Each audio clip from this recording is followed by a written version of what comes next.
What a difference a week makes. A late equaliser from victory last Saturday saw Canberra's finals hopes hanging by a thread. But after a successful appeal that saw their round 14 win over Sydney FC reinstated, Canberra United could find themselves in the top four with a victory over Western United today. And for Western, a win could see the club lock up the Premier's plate in their inaugural season. Welcome to Dub Zone. It is awesome to have your company this Saturday afternoon. I'm Neve Owens. This is our interactive coverage of the Liberty A-League season.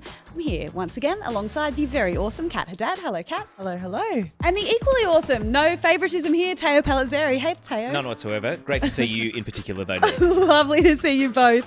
And to be here once more alongside Melbourne City, two-time premiership winner or championship winner? Championship. Champs. The champs. Yeah, we were. Riley Dobson. Hi, Riley. Hi, Neve. Good to see you. And you two celebrate a certain anniversary today, which look you share with Matt as well. We'll give Matt some credit in this scenario.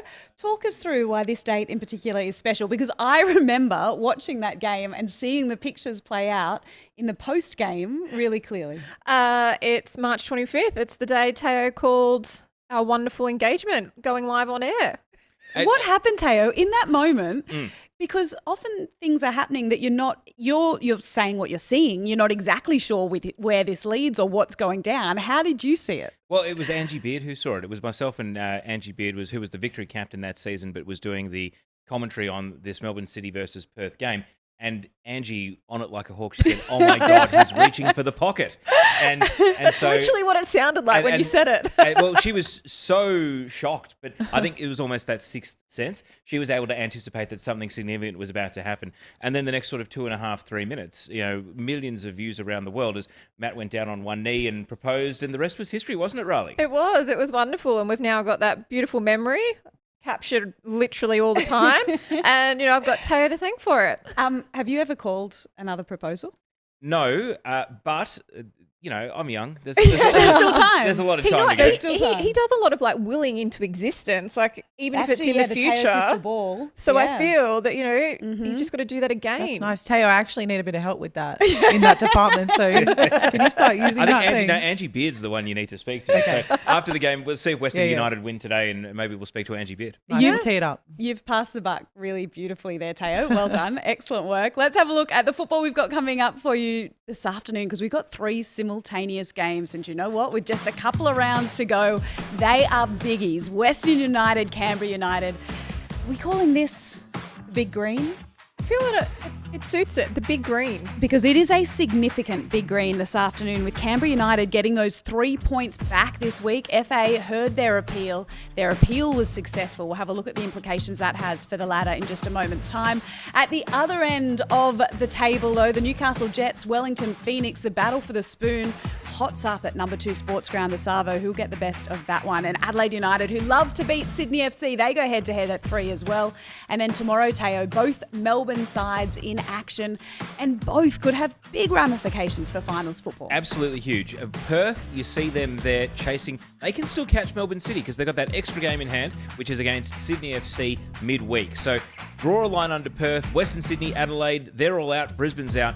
But Perth, it's a huge weekend for them. Canberra is huge today. Melbourne victory, nervously watching on, hoping that they can get, the favourable result here. And, Melbourne City, they're not mathematically locked into finals just yet. They need to take care of business as well. We're going to have a chat with Casey Dumont a little bit later on in the show this afternoon. It'll be so interesting to hear from her whether the Melbourne Victory girls are sitting and watching this Canberra game play out. When you were a player, Riley, at this stage of the season, how closely were you watching the other fixtures that were happening around you guys? It very much depended where you are on the table, but I still remember sitting at a pub in Maitland and we were needing, I think it was Perth to actually win, and Canberra ended up winning, so it knocked us back into 5th place, and it was devastating, watching that and knowing that it was completely out of our hands. So I can only imagine what it's like. Well, I can imagine what it's like for so many of these girls right now, because we've only got 2 locked in. So it's such an exciting time. At least you're at the pub, though, so you're at the right place to deal with that disappointment. I could deal with my misery then. Kat, there's plenty happening in the socials world this week as well. Plenty happening. Starting off with Kim Carroll announcing her retirement. The Perth Glory veteran has announced that retirement after a very colourful career, over 150 A-League women's appearances and 58 Matildas caps, amongst many other achievements in her career. But Riley, what are your thoughts on her career? Oh, look, as you said, she's had a colourful and such an iconic career. She's been in what was for me the W League since its inception. So the fact that she's a stalwart, she has supported so many girls in building their career, and also for the likes of Perth and Brisbane. She's won multiple championships with them as well. For me, she's one of our most iconic figures in the A-League W. That's what it's felt like as we head toward the end of this season, that a few of the OGs, like the absolute originals, have brought up massive milestones, and then we're losing a few at the end of this season as well. Oh, look, it's sad. You're seeing the changing of the guard, and it happens in every competition, and not even in sport, just in life in general. And we're handing it over. These girls, like, you know, we've got multiple retiring at the end of this season, and they're handing it over to the next generation. We've always said you leave the game in a better state than when you came into it. And I'm pretty sure, you know, no one can contest the fact that Kim Carroll has done exactly that. She's really showcased the game to its best ability. It's really special. And I think even for fans right now, to be able to see that changing of the guard, and we have players like Kim Carroll that we can look up to, but then you see that talent coming through as well, who are equally as inspired by players like him, I'm sure. In other news, Newcastle Jets have also appointed a new coach, Gary Van Egmond. This is for the 23-24 season. So we know that Ash Wilson was dismissed from the role a good month ago. And so it's great to see that they've appointed Van Egmond in this position with next season in sight, I suppose. Yeah, there's some forward thinking there, and they've made sure that they've appointed someone that they're familiar with, who's familiar with the Jets. So it's going to be very interesting to see how he takes the team forward next season, because they're going to want to build upon this year. You know, they're in the wooden spoon contention game this afternoon, most likely, and they've got a long way to go. But hopefully they can build from this year, and he can provide some stability. I was surprised to see the announcement this week, to be honest. I didn't feel that over the course of this month we've seen that bounce that you so often get with a new coach in charge. So I thought, Teo, that they might give it a bit more time, give it some time over the off-season. It's an interesting decision to make that permanent announcement now. Not least because how seriously did Newcastle test the market? They've gone for an appointment of someone who was already on staff. And when Ash Wilson left the role, I highlighted the apples and oranges comparison of Ash Wilson. Was Ash given the opportunity to be a full-time employee of the Newcastle Jets, obviously splitting with her role in education, which is why she walked away from the job. But the idea of 52-week full-time employee A-League women's coaches is still a foreign concept at so many clubs. Look, praise the Jets for committing to that, but were there women that could have taken this role? Is Gary Van Egmond the best person for the job? Certainly we know that through his connection to Emily Van Egmond and her network of contacts, the Jets have no excuse not to nail their 4 foreigners next year and to bring in 4 players that will lift the Australian core of what they have. My concern is, what is that Australian core going to look like as they rebuild and sort of refurnish the team? Because there are some significant outs, both retirements and no doubt organic player turnover, that are going to leave them, I would say, with the least experienced and perhaps at this stage at least proven core of Australian players, which means you're going to have your foreigners just to be competitive, never mind to actually lift you towards, you know, contending for the top 6. Yeah, so a huge amount of questions still to answer. It's clearly it was a critical decision for the club to make, but it leaves even more questions now as we head into a very important part of this season, and today's game alone is so important for that side. Other news, which I was very excited about, we got to see Ellie Carpenter out on the pitch against Sam Kerr when Chelsea and Lyon took each other on in the Champions League quarterfinals. Chelsea came out on top, but here is an amazing moment from that game. Not amazing for Ellie Carpenter. Well, was she fouled there, Teo, in that moment? No. Look, not great. Caught in possession. That was the only goal, of course. Lyon get the second leg. Chelsea, they don't even need Sam Kerr to be firing from all cylinders to win. They're a very balanced team at the moment. Emma Hayes, the coach, has done a masterful job of not making the team Kerr-centric, and I think that's the reason that Kerr shines in so many instances, in so many big games, because she knows there's multiple avenues to goal and multiple weapons. And I think that's a real testament to how they've built that squad around her. She's still the most important player in the team, but they're not solely reliant on Sam Kerr. And, to win away to Lyon, the current holders of the Champions League, superb result in the first leg. Just not great for Ellie Carpenter with the defending on that goal. I love that you've mentioned Emma Hayes there as well, because she strikes me, Riley, as one of those new age coaches and coaches of the future that is a real player manager. And she manages each player and their strengths and what they need to get the best out of each individual. She seems to be such a technically astute coach, but also so wonderful in the way she manages all of those different personalities within the side. She is what we need in the female game, and in the WSL over there, what she's really showcased is there's one thing to be a good coach.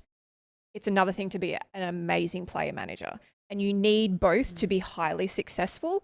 And that's showing through the success the team is having. As Teo said, you don't want to have one player as the only person that's scoring your goals or facilitating your success. So she's made sure that multiple goal scorers, multiple defenders, they have a whole, like a well-balanced team. And I love that that's how Teo's done it. But she also understands the role of criticism, and that it was in the media the other week. She gave Chelsea an absolute lashing, her own team, to the point the media were like, well, she was really harsh, but she stood by it because she said their performance was just not good enough. She's such a good communicator. I love watching her press conference as well. I'm that nerd that watches them on YouTube because they're so just incredibly interesting. And she has these really robust conversations with the journalists. So I can imagine those robust conversations within her own side as well. Yeah, and she has a great relationship with the players too. And I think that is a testament to what she's like as a manager. But speaking of Sam Kerr and Ellie Carpenter, we've also now seen what the Matildas squad is going to look like for the upcoming international games in April. This is very exciting. We've got 2 games coming up. But Teo, I'm going to throw it to you for your thoughts on this announcement. Look, I'm very comfortable with where the team is evolving to, particularly the retention of Claire Hunt and the return of Holly McNamara. Great for 2 players from the Liberty A-League that continue to boost their stocks. Claire Hunt's international debut was, not unexpected by any stretch of the imagination, especially for viewers of this show who've seen Catherine Cannulli sit in that expert's chair and advocate for what a good player she is and return to the Mac. I mean, Mark Morrison said it best.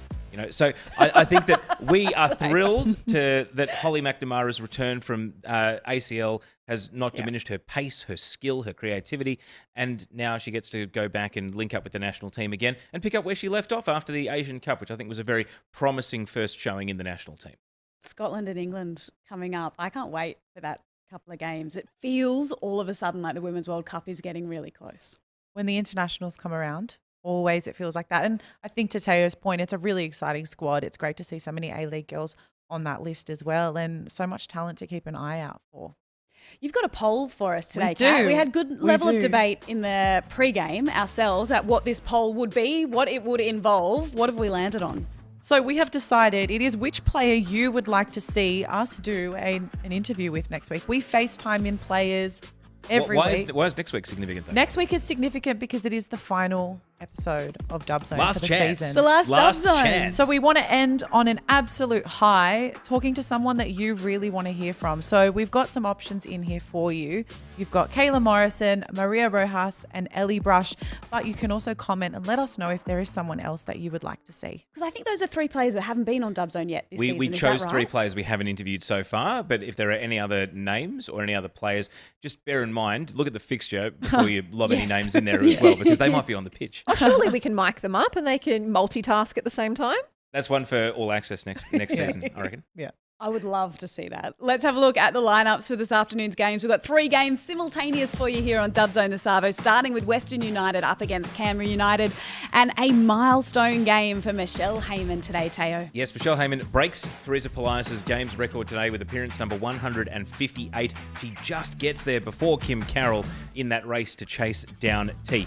Only in for Canberra's Chengshu Wu. Holly Murray goes to the bench. Madison McComiskey's back from her knee injury on the bench, so watch out for her, the defender. Very unbalanced Canberra team. We'll get into that in a moment. Western United, in comes Carly Johnson, and to the bench goes Julia Sardo. So just the one change for both starting 11s at City Vista. Golden Boot standings-wise, is that an interesting little one that we should throw up at this point in the discussion as well? Absolutely, because Hannah Keane is on 11. She is trailing Michelle Heyman on 12. It looks as though those are the only 2 that are going to contend. Melina is back on 7. Madison Haley is on the bench for Sydney FC today. So she scores a hat-trick, maybe back in the conversation, but at the moment it looks like it's a race in 2, and they are facing each other head-to-head today. Brilliant. Cannot wait. You've mentioned Sydney up against Adelaide. We'll see Madison Haley in action as well. Let's have a look at the lineups for those games, because over the years, Adelaide, Teo, so often playing spoiler when they come up against the Sky Blues. Exactly as they did earlier in the season. Sydney, they have their youngest ever starting 11 player, Indiana Dos Santos, into the 11 today. Shea Holman is out with a minor ankle injury. That's a big loss, though, for Sydney FC, because she's been so important in that defensive midfield role. 4 new outfield faces on the bench, including Kirsty Fenton and Madison Haley. Abby Lemon for the first time in a while as well. Adelaide bring in the captain, Isabel Hodgson, and last week's goal scorer for the equaliser, Amelia Murray. And on the bench, Ella Tonkin is back from her long-term foot injury. So Adelaide, we know that they love the dead cat bounce once they're eliminated from finals, Riley. They really can be a spoiler for Sydney today. Oh, look, I would not be surprised if they really took it to them today and provide a bit of upset. But that's the joy of these 3 games. Every game is critical. And that third game you've mentioned there, Riley, it is Newcastle up against Wellington. We're both Novocastrians. We'll be keeping a really close eye on this one. It's also the battle for the spoon.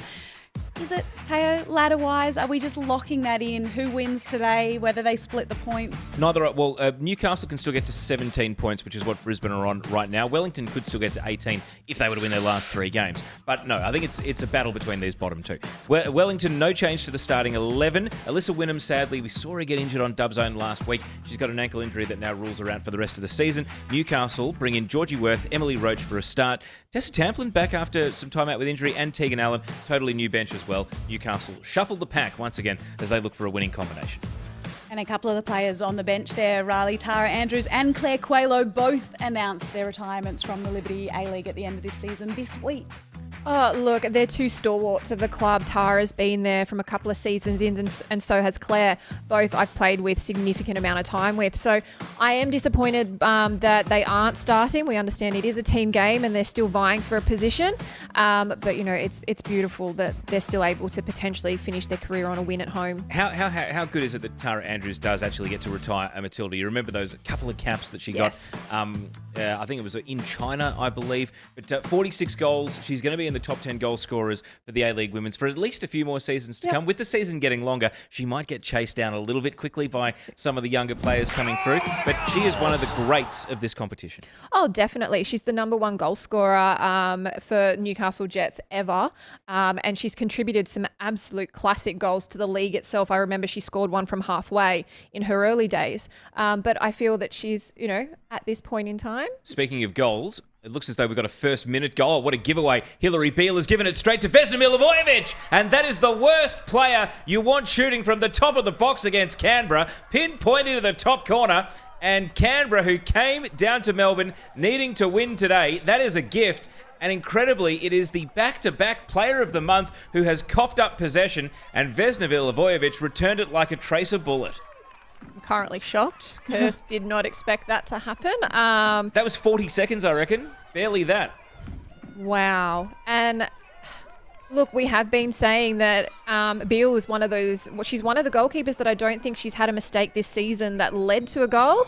Unfortunately, I think we've cursed her. Well, and as you see, there's been a lot of talk around the pitch at City Vista. We'll come back to that though, Neve, because all games have kicked off. We do. They've all just kicked off around the grounds, and that's how Dub Zone works. If it's your first week with us, welcome to you. We're so happy you could join us before the end of the season. We hope you'll come back next week for our last episode as well.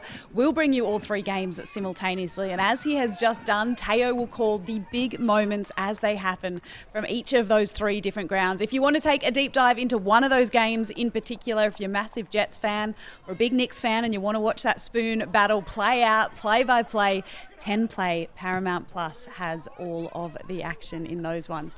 But Teo, as we head back to City Vista, we'll be keeping such a close eye on this game, and the start in crazy scenes, Canberra United with an early lead. Yeah, and it's 5 in 17 for Vesna Milivojevic, which is good for a winger this season. She's had some assists as well. So, but there's been a lot of, you look at the pitch at City Vista, now that it is winter season, the grass is looking a lot healthier than it was maybe at the start of the Summer A-League Women's season. But you just saw the little bobble there on the back pass to Hillary Beale, and that is one of the reasons maybe she's misdirected that, shinned it perhaps up to Vesna Milivojevic. Gee, Western, that's not how they wanted to start though. I mean, they're in a tooth and nail battle with Sydney FC for top spot on the ladder, and we've got the appeals that could change all of that. But Canberra have come out and absolutely swarmed them from kickoff here. Well, it was funny that you and I, actually all of us, were talking about what were Canberra's plans going to be going into this game, and we looked at the lineup, we looked at their bench, and I said I wouldn't be surprised if they basically went hard and fast and then pulled a handbrake on a Man United bus. Well, so it's a great point that you mentioned the bench there. Their bench today is Holly Murray, a defensive midfielder, Chloe Middleton, a central midfielder, and 2 centre backs, Madison McComiskey and Kennedy Faulkner. Literally all the attacking players they've named are out there on the pitch to start this game. And that's interesting, Riley, because when I went and watched them in person against Western Sydney Wanderers a couple of weeks ago, they actually started with a back 5 and were probably a little bit too conservative going for that game, which ended up in a 1-1 draw and 2 points dropped. So you were right onto it. You said that they're going to go for it, but now do you actually think they're going to drop anchor and defend, or do you think they go for a second and try to build a lead here? Surely you can't drop anchor now. Oh, no, you wouldn't drop anchor. Like, if we look at this and you look at the form that Western United have had, and they have looked very nervous, it's showing that while they're having an absolute amazing first season, they are showing that finals nerves, that lack of experience in that department of, wow, we might actually have this plate and we really need to secure this. So I fully expect Canberra to go hard and to go home, because with great risk comes great reward, and they're vying for a final spot. There's a comment from Joey Lynch saying Western United frantically seeing if there's a rule that will allow them to restart the game under the "I wasn't ready" clause. Oh my goodness. They want a mulligan, do they? Seriously? I think we've had enough mulligans in the league this season. Yeah, I think we'll keep it as it is. But wow, what a way to start the game. And now they have to chase the game. Western United, we know they've been a great team coming back from a deficit this season, but this is what Canberra want as far as exerting control on the game and having this advantageous position on the live table as well, because Melbourne Victory don't play until tomorrow. And of course, that means that as of right now, Canberra United, having picked up the 3 points from their appeal, being successful during the week, and on the live table now, they are 1 point inside the top 4 ahead of the Melbourne Victory. Goal difference situation means that if Victory were to draw, they would move to 28 points with them and have a better goal difference. So if Canberra go on with the job here and actually win by 3 or 4, then a draw may not be enough to get Melbourne Victory back over them into the top 4. So all of these circumstances are really starting to, ramp up here. Canberra have every incentive to go on and try to win by multiple goals today. How do you feel if you're a Victory player right now and you've just seen this early goal, and what's running through your mind at this point in the season when the table's so contentious? It's really anyone's game at this point. Well, I feel that Jeff Hopkins said it right the other week. Victory have thrown out a warning sign as it is, and they thrive off being the underdogs, and they thrive off the fact, they are vying for a 3-peat. So the pressure isn't necessarily on them right now. The pressure is on Canberra to make the finals, and as well as City as well. So I feel that they're going to be quietly confident. I think we need to have the conversation about Melbourne City, because they have just picked up the results at the right time to keep their heads above water. But when they lost that Melbourne derby the Monday before last, all of a sudden, they're on 29, Canberra's 28, Victory's 27. City away in Perth, travelling today to WA. It's a tough away trip. And all of a sudden, the stakes for that game as well become far more significant. They've been in that kind of middle ground of, are they going for the championship? Are they going to latch on to Western United and Sydney FC? Or are they actually needing to look over their shoulder? Well, today's the sort of day where, Riley, perhaps they're looking over their shoulder. I think that they would. They are a quietly confident team, and I love that about City. But at the same time, you've got to look at, Perth's run going in their last 5 home games. I don't think they've lost a game yet. They've had 1 draw and 4 wins at home in their last 5 games. So that's a warning sign for Melbourne City, because going to the West is a hard slog. It's not an easy trip to make. And City's had to battle against Sydney in a great game last week. Yes, they got they could have actually won that game in the dying minutes if it wasn't for a fantastic save by Jada Whiteham. But I just don't know. It could swing any way, and it's going to come who wants it more. From a Victory perspective, I was looking back at their results, preparing, because we're going to have Casey Dumont on the show a little bit later on, and I don't think they've lost a game since January.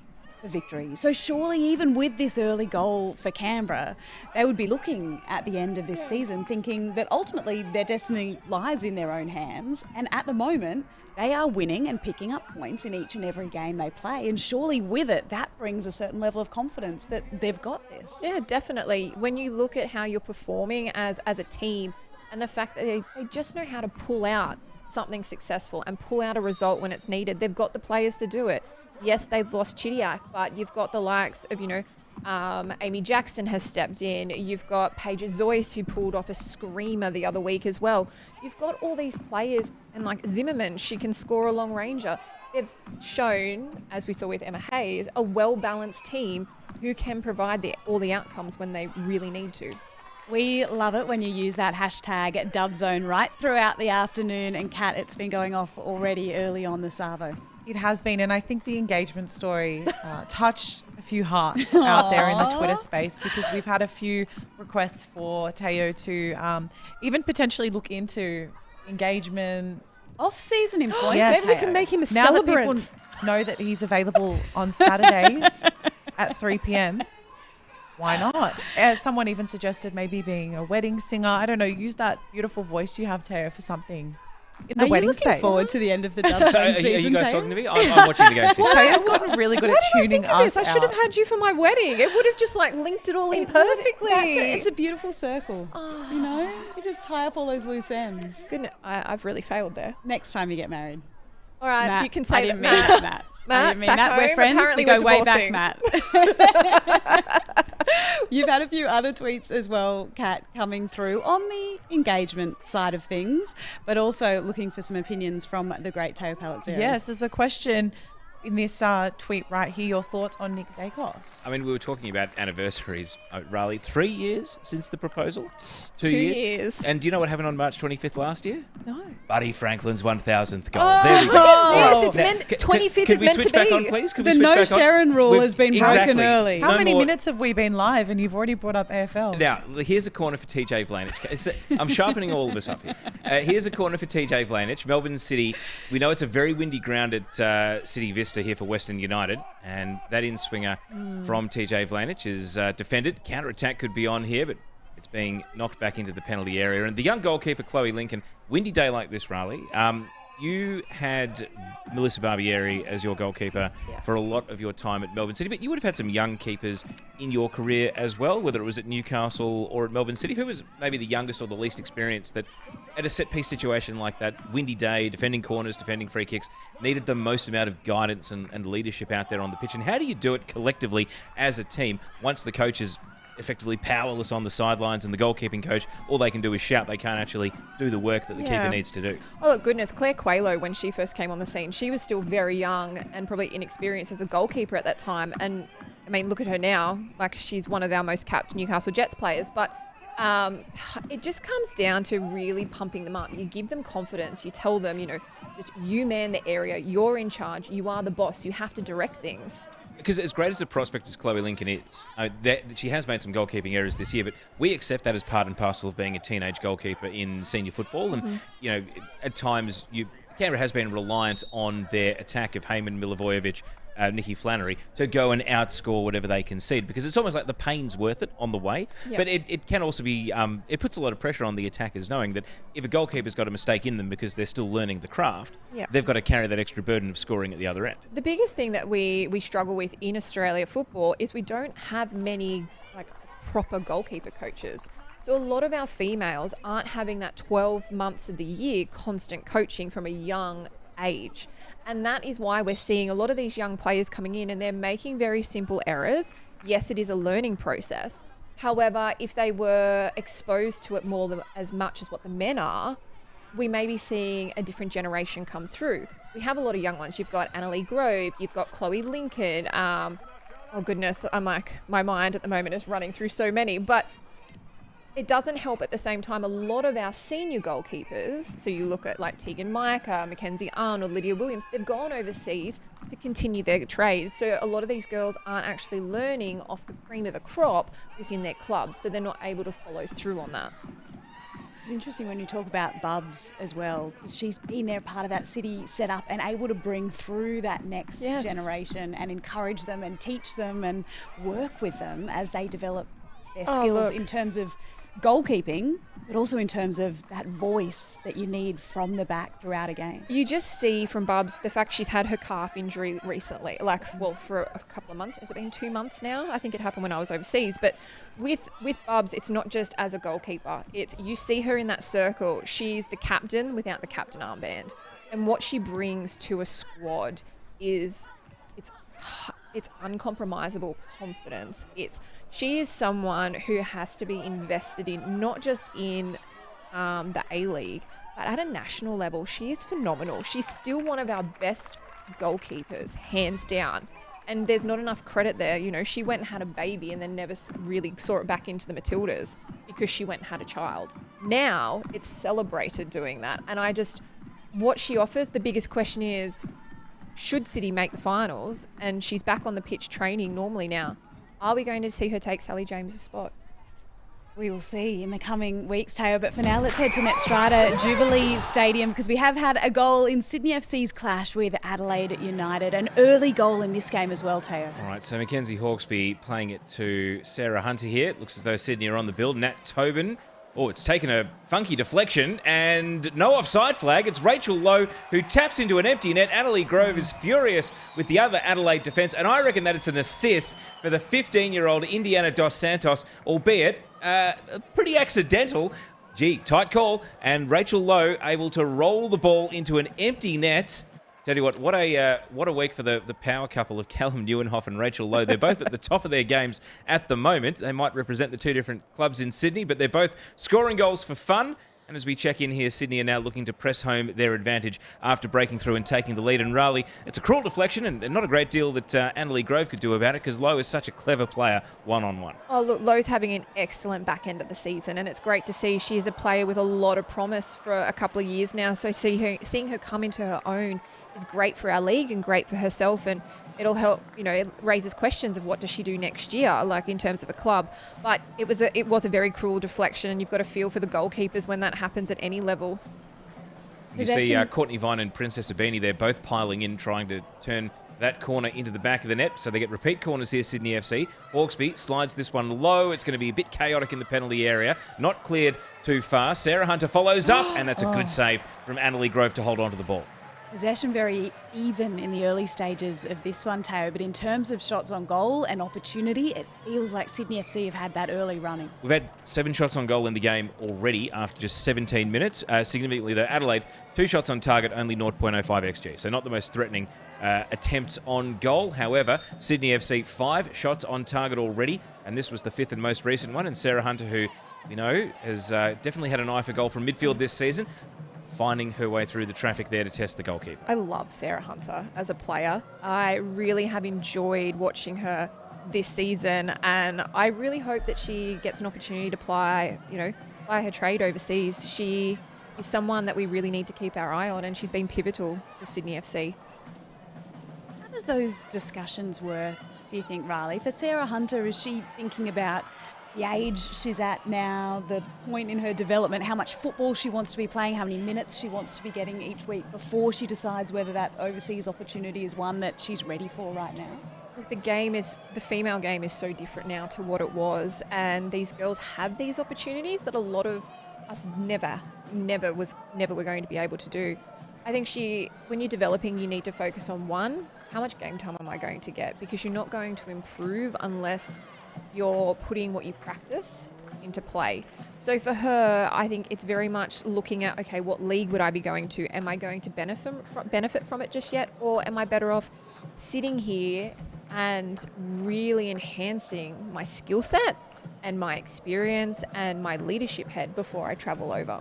Yeah, but you want to have those really good people around you as well. do. As you have those discussions, don't you? Especially for some of these players who are so young and making some really big decisions. It's hard, and the fact that we've got a lot of agents now as well, and a lot of the girls that I've played with, they've had agents, and some of them hop between agents because sometimes they're not to be trusted.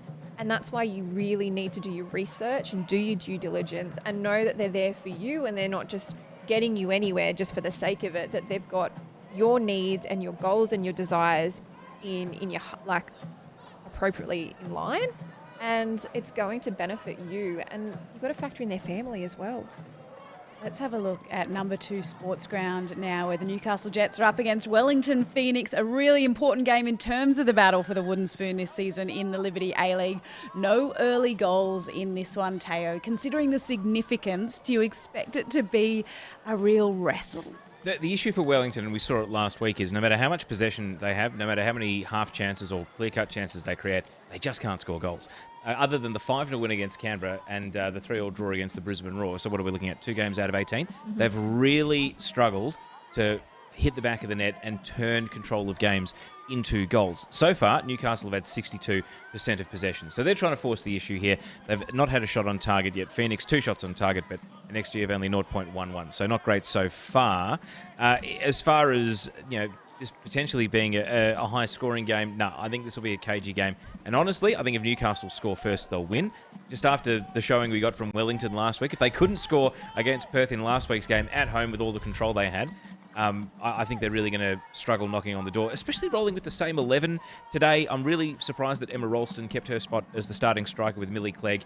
Phil Rollo from New Zealand, the journalist, reporting today that she is expected to be in the senior Football Ferns squad for their next round of friendlies, and is looking at 17 years old, like potentially being a World Cup bolter. Maybe it's a bit like Garen Quall. I'm surprised that doesn't turn into starting in the A-League. It is a fair question, that if you're in your national team setup, how are you not starting for your club side? And that's something that happens across the world and in all codes. So it's one of those things. She has a lot of potential, and I'm even questioning why she's not starting. Well, Clegg has 2 in 13. Today's Ralston's 10th appearance of the season is yet to score. And to be honest, hasn't looked like scoring since coming back. Again, I say this because Emma Ralston is not a young player. She's 26 years old, senior New Zealand international that's been... Did you say she's not young? 26? 26 is compared to old. Millie Clegg, who is 17. Doesn't matter. 26 is like, you're not even hitting your prime as an athlete yet. My point is, she's a senior established New Zealand international, and I don't think it's unfair to say that she's underperformed. When New Zealand bought the likes of Betsy Hassett, Paige Satchel, Emma Ralston, existing New Zealand national team players into their team for this season, they thought they were the ones that were going to lift the bar. Instead, it's the young players that are actually really lifting the level of performance for them this season. And look, I can't argue with that in any capacity. You want your older players and your more experienced ones to be leaders, but at the same time, it's wonderful to see that Wellington, with all the barriers that they've had with being able to sign specific players, that it's the young ones that are carrying the club. It can be a tricky thing for a coach to balance, can't it? As a young player comes through and becomes physically capable of playing 90 minutes week in, week out, and really works on, their food intake, their size, that part of their game, deciding whether or not you continue to use them as an impact player or whether you can actually start them and give them that opportunity from the get-go. Oh, look, there's so many variables now, and with the league expanding, it gives that opportunity for squad rotation. So what we've really seen with teams are they have to demonstrate greater depth than just the starting 11 with one player coming off the bench who can rotate in and start. And your more successful teams have been able to demonstrate that. The likes of Sydney FC have demonstrated that for a very long time. And with the changes that are going to happen for allowing Wellington to sign additional players next season who have been capped for the Ferns, I feel that we're seeing a change there. But our competition is very, very young now. And so we're having to deal with a lot more challenges than what we've ever had to before. Mention the age thing again there, Teo, with a 15-year-old playing in one of our games this afternoon. You start to look at the years in which players were born, and I don't know if I'm alone, but I find it quite a scary discussion. If we were to have a 15-year-old, I think born after the 26th of October 2008, debut at the end of next season, we would be heading for the first player to play in the league born after the WD League started. We are getting... I was literally about to say... We're getting closer and closer. I was 16 when I started playing in the first ever season of the W League. So it's really scary sitting here and going, she was just born, and I was just making my professional appearance, and the W League then, as it was known, was just kicking off. Well, we were just saying it's a generational sport, and I think when you look at the ages of some of these players coming Wellington through, are in here. Paige Satchell, good save by Georgie Worth. So Wellington, we know the importance of scoring first here. Paige Satchell has not hit the back of the net this season. In fact, hasn't scored since the last round of the home and away season last campaign when she was playing for Sydney FC. But that's a well-worked build-up there with, Emma Ralston. And that's a good save from Georgie Worth. In no man's land, the keeper, but coming out off the line and able to bat it away. I think it's also important to note that the number 2 sports ground at Newcastle, it's quite a thick grass, so it's an NRL and rugby-based grass there. And Newcastle has just had a stack of rain. So we had over, I think it was in the end, 41 mil just in the last afternoon. Well, it's convenient that New Zealand are the world champions of rugby, so they should be all right with this, most of these Kiwi players, as we see a goal for Marissa Vandermeer. And Wellington have scored first. And Vandermeer, who has been an expert at set pieces, that's 3 from corner kicks this season alone. And Wellington take the lead in this all-important match to avoid the wooden spoon. And Riley, before you talk us through the goal, it means that Wellington are now up to 12 points ahead of Newcastle on 11. Look, that's a beautiful header. And this, for me, the biggest thing that I see here, and it's critical, but why are goalkeeper coaches teaching their goalkeepers not to have players on posts? If Newcastle had players on their posts just then, that highly likely wouldn't have happened. I'm sorry, but the marking was poor too. Okay, well, you've pointed out that part. You've got Emily Garnier, who is the tallest player in the league, and just totally absent defending, Riley. What's going on there? Is it just miscommunication, or is that the smarts of Vandermeer to sort of outfox where the players were setting up? Look, Vandermeer, she's not a terrible player, and she's a player that can jump. My biggest thing is that what you see in the female game is that a lot of tall players don't know how to jump. Your smaller players can actually out-jump those who are taller. It's funny you say that, because Grace Gill sat in that chair and said that even though she was tall, she was only ever used as a decoy at set pieces and was actually afraid of heading the ball. Not that I'm suggesting that Garnier is afraid of heading the ball, but, I mean, it's ludicrous that you could have such an unmarked header in the penalty area there for that goal. Georgie Worth, she stood there. She came out with the ball after it's gone in the back of the net. Her arms are out, and she's just saying to her defenders, what were you all doing? So, you know, even she's frustrated by that. They're on again here. Paige Satchell is going to whip this ball in. Takes a deflection and held onto by Georgie Worth. Yep. So we've had 1 goal in each of our 3 simultaneous kickoffs for you, the Savo, here on Dub Zone already. Let's head back to Netstrata Jubilee now, where Sydney FC are taking on Adelaide United, and Brianna Goodchild is there. Hey, Bri. Hello. Hey, everyone. We're here with some of the biggest fans. And who are we supporting today? Sydney FC. And who do we play for? Now, I'm here with Bianca, and Bianca is a big Sydney FC. Now, Bianca, what are you making of the game so far? It's a good one. Yeah, I feel like it's going to be a good one with the way we're playing today. And I really hope that ends with their winning. Because how important is a win today for the ladder? It's good because the first place is close to them, so they really could really help them. Definitely. And look, what do you love about coming to games? You guys get to play at half time, right? Yeah. So it's good goals and everything? Yeah. Definitely. And look, make sure that you are here. These lovely kids have come out. They're all under the age of 16. And if you are under the age of 16, you can come to any game. That includes the finals across for free. Simply the Liberty A-List pass. It's amazing, right, guys? Yeah. Yeah. So it's something you can do, right? Yes. All right. Why don't you lead us, Bianca? Come on, you Falcon Blue! Come on, you Falcon Blue! Sydney is Falcon! All right, we better hand it back to studio, but it's good times for the Sky Blue here at Netstrata Jubilee Stadium. Bri and Bianca, thank you so much. If that's not a future Matilda that we've just seen, we all better look out, because Bianca is coming for us. That was so great. She's got a future in punditry too, because she was able to articulate that game. What it means for the ladder. Yeah. Amazing, amazing. We're talking about young talent. There you go. Right there. Stand down, Teo. 24 minutes in. Bianca's just explained it all to us. It was so great. But you can talk, don't worry, please. He's Continue. speechless because it was so amazing. It's great to see, isn't it? That level of engagement from Sydney FC fans, and also the excitement around getting to step out there onto Netstrata Jubilee and play at halftime as well. We saw it last night at Combank Stadium. You can see those young footballers there so pumped to get the opportunity today, as well as Adelaide go on the attack, Teo. And don't forget the Liberty A-League Pass. It's for registered players, but the key to that is get out and register and play. Find a club.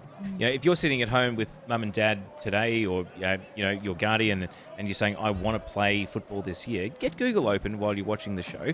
Look at what your local club is. Look how far away. Is it walking distance? Can you go after school? You know, mini roos programs for young players, junior teams. There are lots of great opportunities to sign up all around the country. And the added bonus is you can then go to the Liberty A-League for free on top of that if you get the league pass as well. But the key is to actually sign up and play the game. Speaking of, I was going to ask the exact same question. Yeah. Who's asking me the question? Where did you start your football journey, Ryan? Good old little Warhope on the mid-north coast. I played for Warhope Soccer Club, and it's still known as Warhope Soccer Club because that's what it started as. And interesting fact for Warhope, they have 3 capped Matildas. How incredible. Wow. For the little club that could. What about you, Kat? Mine started at All Saints in Hunters Hill, and I got into the game because I used to go to my brother's game. He's 2 years older than me, and I would go sit pitch side, watch them. My mum said that I used to run up and down in line with wherever the ball was, pretending to kick and be a part of the game. And this was before they had women's teams or girls' teams. So that following season, mum enrolled me because I begged. And then I'm glad I did because it obviously created a love of the sport. And I kept playing for years just with the boys, and then eventually transitioned to just playing in the girls' league. But such good memories. I loved it. Sounds like a touch judge in the making, to be fair. Yeah, definitely. We're at Netstrata Jubilee Stadium this Arvo. This one with Sydney FC taking on Adelaide United, but there are 3 games going on around the ground, and we'll keep you right across all 3 of them here on Dub Zone this afternoon. It remains 1-0 in each of the 3 fixtures that we have underway here. It's Canberra United with a very early lead over Western United, and that game crucial for ladder positions. Canberra United could fight their way into the top 4 this afternoon. Sydney FC with the early lead over Adelaide United, and in the battle for the spoon, Teo, it's the Knicks with the front running early over the Jets. Yeah, and Newcastle need a response here because, again, we mentioned before the goal they had 60% of possession, but a set piece was their undoing. And now the game is balanced out a little bit more. Wellington are up to 4 shots on target. So Newcastle have conceded 48 goals this season. Wellington would have come in knowing that the Jets were vulnerable. We're checking in here at City Vista, where after half an hour, it is still Canberra 1, leading Western United 0. Western United have had just the 1 shot on target. The goals have dried up in recent weeks. Hannah Keane, think back to when they last played Canberra, it was 5-0 at half-time at McKellar Park. So a very, very different Canberra plan coming in for today. Different lineup, some different personnel. We're just going to see an earlier incident, though. This is Emma Robers here, the number 11 for Western United, and that looks like a pretty serious left ankle injury. She was able to walk off under her own steam, but Western United subbed her out of the game. So not great signs there. Julia Sato has come on. Emma Robers, who's been ever present in that midfield for them, apparently one of their sort of leading runners. She's very similar to Lucy Johnson of the Newcastle Jets, actually, in that she does a lot of running and a lot of guarding space. But she's out of the game, subbed off for Julia Sato. So Western kind of going from bad to worse for them because we saw just this week Chloe Lagazzo is coming back on an injury replacement contract.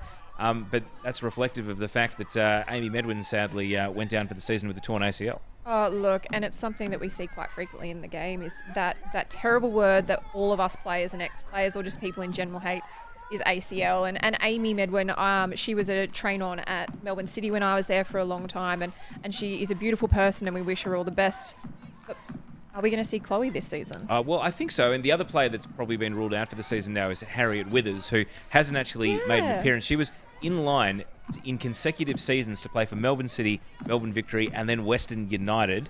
I think she would have joined Connor Chapman, who played for Heart, Victory and Western United as the only player in men's or women's to play for all 3 Melbourne clubs. But sadly, she's been battling a knee injury all campaign and never actually got fit. It's been a knee, has it? Yeah. I thought it was an ankle. So, okay. But it means that that's why Chloe Lagazzo, the opportunity is there to come back so that, but hey, if Western now have Emma Robers down, they almost need Lagazzo to be ready to come straight into this team. They definitely need a bit of, as I like to, a bit of aggression about them in their midfield. Someone, and Harriet Withers would have been great for them just in that front line in terms of taking a lot of the work rate off Hannah Keane. You can tell that she's frustrated when she's playing. So hopefully we see Chloe back in it, not just for the competition, but with the World Cup coming up as well, to see what her form is like, see what she can offer, and whether she can lift Western United. What are you hearing, Teo, about where Chloe's fitness is at as she tries to work her way back to peak form pre-World Cup? Will we see her back to peak form pre-finals in the Liberty A-League? It's interesting because Western United startup club wanted to make the big splash with Chloe Lagazzo, and you think back to the season where Sydney FC signed Sofia Huerta, but Huerta said, I'm only signing for you if you play me in the position that I will get called into the US women's national team, which is as a wingback. And I think Chloe Lagazzo joined Western United under very similar circumstances of, my priority is to be fit for the World Cup. I can play minutes for Western United. Obviously, I need to build my own minutes, but you're not to push me into the red and you're not to jeopardise my trajectory to the World Cup. And Western United, it's their decision as the club. They signed up for it. The startup club wanted a Matilda, wanted to make a splash, and they agreed to those terms. So I think the circumstances here of Lagazzo returning is, we'll see her, but it won't be if it jeopardises her ability to move towards the World Cup. Tony Gustafsson's given the verbal guarantee to her, Ellie Carpenter and Kaya Simon that if they were fit, they would be in the World Cup squad. And so is I that think, right to do that? Well, that's what happened before the Cup of Nations. So. I understand, but I just feel like it's a slap in the face to any player who's busted it and who's in form. Like, if you're getting if you're getting proper minutes and you're uninjured and you have dominated, then just because you're not contracted doesn't mean that you shouldn't be selected. But to come back to Lagazzo, she's been released by her American team, the Kansas City Current. Now the opportunity is there to come back to the A-League Women's. I do think it's interesting that if Lagazzo doesn't play much, or if Western bomb out in finals and Lagazzo's not fit in time to play for them, is she going to play NPL? Does she move overseas somewhere else? Does she just rehab in Australia as an unsigned free agent? Well, realistically, you look at the lack of Arnold and Ange Postecoglou and even Emma Hayes, their ruling is, unless you are playing, and it's not just coming on as a sub and doing 10 minutes here or there, unless you are getting adequate game time almost every single week, you are not in contention. Yeah, but I think the Matildas have planted their flag on, even though they're same organisation, Football Australia, the philosophical approach of the Matildas is very different to that of Graham Arnold and the Socceroos, regardless of how successful Arnie has been, But and look, I hate to be the one that's, normally I like to come out with the zany ideas. I know I'm the one that's painted myself into the, Matildad corner here, thinking with Tony G. Brain. But unfortunately, that's how you have to look at it through their eyes at the moment. And if Chloe Lagazzo is the player they want, then the ones who actually have to get the minutes and prove themselves are the other central midfielders whose spot she's going to come in and take. And ultimately we see it across codes at different times, don't we? The Queensland Maroons have built a dynasty upon picking people that they know perform in that jersey and have runs on the board playing for Queensland. So if you know as a coach that you've got a player who brings a leadership brings the game to the table. That's right. Well, then surely that counts for something when you're tossing up between different players who perhaps are bringing slightly different. But I think every circumstance is different. And, I want Chloe to be fit 100%. She offers the work rate in the midfield that, Gorrie's picked up a lot of that slack of late. Gorrie's in some of the best form of her career at the moment. But Chloe's been out for a while now in terms of minutes, and since the ACL injury, and then she had plantar fasciitis. So it's when's that line drawn, essentially? What I find really interesting on that is that when you look at the likes of Ellie Carpenter, for example, and her rehab all stayed within the club, Leon took care of that, and obviously the Matildas know what's going on. They would be keeping up to date with that process. It seems with Lagazzo, they've potentially want to have more of a control over that dare I say, rehab process. It's because the NWSL is a meat grinder, which is just pure pace and power. Fastest athlete wins. Do you think that would be part of the rationale of them bringing her back? I think just Leon, as much as they were in the doghouse for how they handled maternity leave, as far as injury rehabilitation, they're probably the global standard. Yeah, it's just fascinating to see that. Just goes to show that the best club in the world can still get things wrong with how they butchered maternity leave, but at least injury rehab, the evidence so far for Ellie Carpenter is they've done it extremely well. It also appears that the Matildas want to see Chloe Legato back on home soil, and maybe being a part of that rehab process and making sure that she's fit for the World Cup is also comes with that is having her back here in Australia. I am fascinated as to whether she'll have a club at all, though, after the A-League women's season ends, because in theory she wouldn't be able to sign for an NPL team until May, and then we're getting quite close, to the World Cup. But hey, you might turn up at an NPL Queensland game and you got Larissa Crummer and Chloe Legazo playing for Capella. But hey, don't give me that look. You just never know. Anything's possible. Because realistically, you want game minutes. It's very different between doing your rehab and game like simulation compared to a game, and that's the only way that you get match fit and you get your brain fit as well, is playing games. So I mean, it's going to be interesting, and we want everyone available that we possibly can. So I hope we see a lot more of her, and that she, they're not just wrapping her in cotton wool for the sake of it, that she's progressing through her rehab and coming back, the strongest version of herself. There's a comment, Neve, I'll let you go with the goal. All right, where are we going? That's the question. Oh, okay. Number 2 sports ground. Newcastle looking for an equaliser. Wellington looking to build a 2-0 lead. Watch for a counter-attack here if the Jets cough up possession, but right now they are looking to drive forward through Tegan Allen. And this is Cassidy Davis. Game 128 today. Has never scored a A-League women's goal. Cannon Clough with a cross. There's Davis. Shoot! Shoot, Cass! For the first time ever. No, it's going to slice. And it's knocked in for a Newcastle goal. They are level.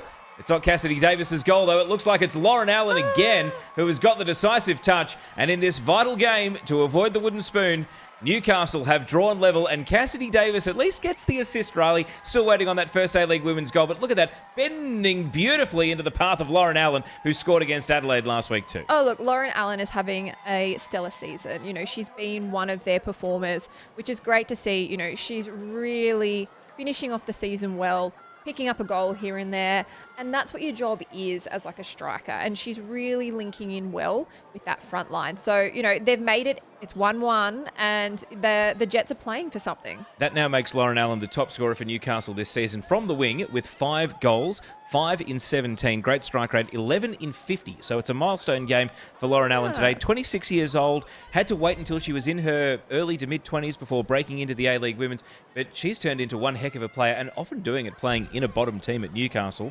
Tell you what, that's the sort of cornerstone that Gary Van Egmond will surely be looking to build Newcastle around for next season. Oh, you would certainly hope so. She went and played over in the college system, over in the US. She'd come back and do stints in the NPL in Newcastle, and then the last couple of seasons she's been given her opportunity. What she hasn't done is been thrown into the deep end. She's someone who comes and goes, and she's slowly really built upon her talent and her experience, which has been to her credit, because it's meant now this season. They're on again here, the Jets. Sorry, Riley. Murphy Agnew feeding it out to Allen, trying to turn provider, headed away. Second chance here. Could it be 2 goals in quick succession? It's high over the bar. I was unlucky, but the main thing is that the Jets should be, we hope that they lift from this. They've got 2 girls, stalwarts for the club retiring. Lauren Allen's 50th. And then they're in contention for wooden spoon. They've got so much to play for to really finish off this final home game of the season to make sure it's memorable for these girls. It was a great assist from Cass Davis. The outswing, it might have been a little bit wind, or it might have been sliced off the side of the bit, or it might have just looked like one of my golf shots. That's what it looked like. That slice going away from the goal. It did.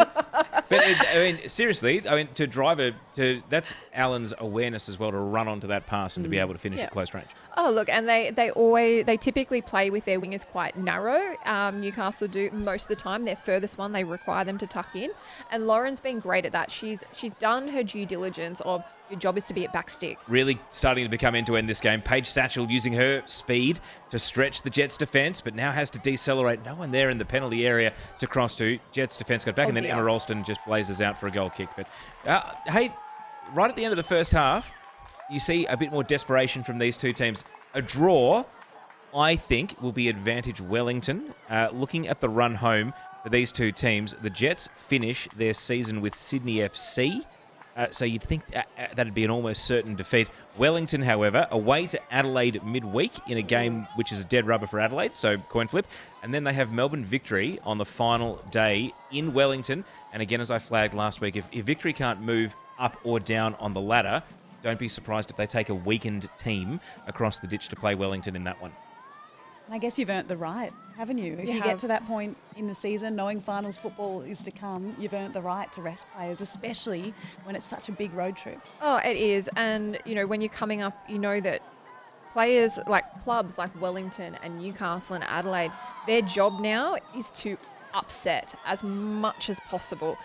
We used to, back in City, when Jasmine Spencer was playing, the season that we finished 5th with Rado as our first year with Rado, there was a run where we needed results to go our way, and we were hanging on the edge. Like, our phones would be ready, and you'd like someone, it'd be Stoddy or myself or like Jazzy'd come screaming out of the room, and she'd be like, "There's a draw!" And that's what, like, we needed draws and we needed losses, and like games that you just don't foresee a result going in your way were happening, and Newcastle were part of that. So they still have a very big part to play in this competition.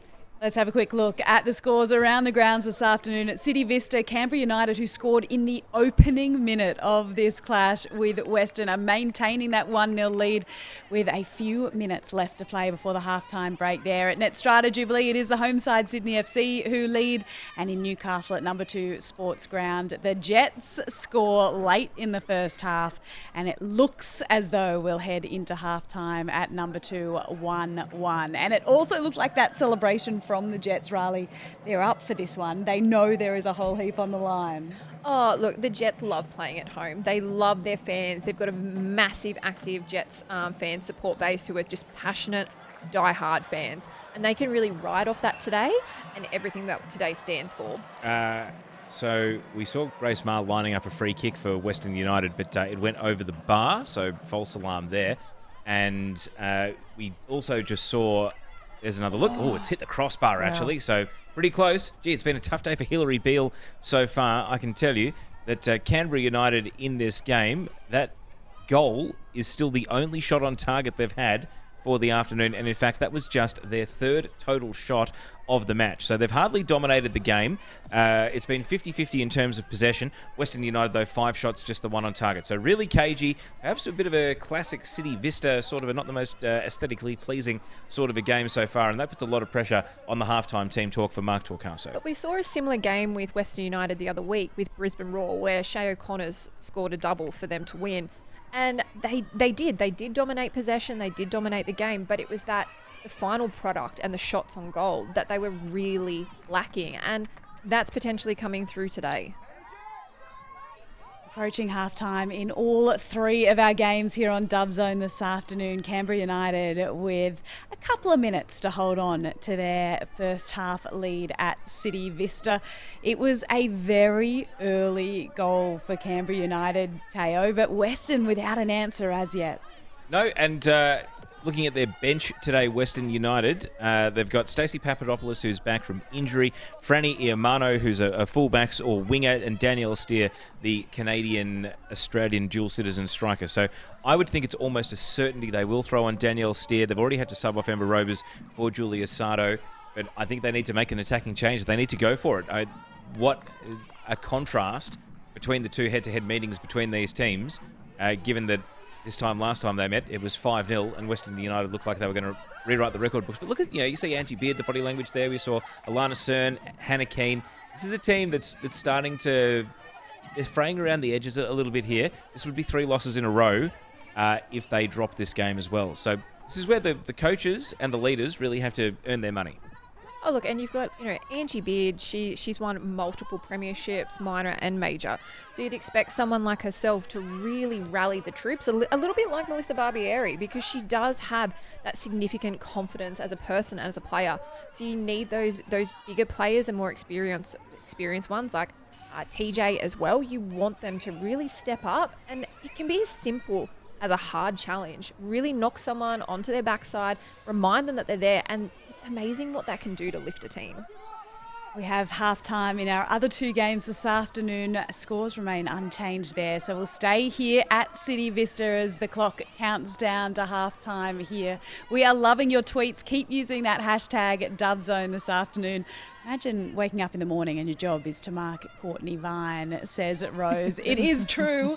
We'll head back to that Sydney FC game shortly, but I love that first thought in the morning as a player. I mean, my first thought in the morning is, where do I get my coffee and how can I get it ASAP? But I imagine for a player who has a game that day, the thought could be slightly different. Oh, look, I know that waking up, you'd think, okay, who are we versing? Who do I normally have to come up against? Sometimes it's like, okay, it's going to be a little bit more difficult. Other days I'm just like laughing in glee. It just depends what it's going to be, because you've got, you just, as a player, you have certain things in your mind. Halftime at City Vista, and it remains Canberra United 1, Western 0, and we'll keep a really close eye on that game. Once the second half gets underway, Western United, of course, could clinch the Premier's plate with victory today, and Canberra fighting for a spot in the top 4. So there is a whole heap on the line. But as we have a very quick break here on Dub Zone, let's meet one of the most impressive players in the Liberty A-League, Beatty Goad. I'm Beatty Goad. I'm a current player for Melbourne Victory in the A-League. Chidiac releases the ball. Is this an opportunity? And it's a goal! Beatty Goad scores her first goal of the season. It's a welcome return for her. I have played for the Matildas in the past, and I am currently a first-year medical student at Melbourne University. At Stanford, I studied human biology and I minored in medical anthropology. Med school entered my mind probably freshman year, so first year of college.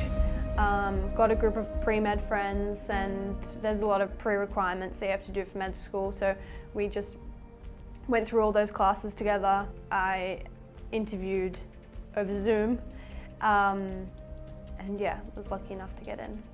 While I was at Stanford, I joined a lab with Dr. Fiona Baumer, and we worked on a paper on a childhood epilepsy called Bex, and now it's called Select. It was a pretty proud moment, my first big paper. That sort of carried into my work at Murdoch Children's Research Institute, where I'm also working in the pediatric epilepsy space and researching a natural history study on a childhood epilepsy caused by a genetic mutation in the SCN2A gene. So I printed out this paper and it sits on my desk and inspires me to continue to contribute to medical research.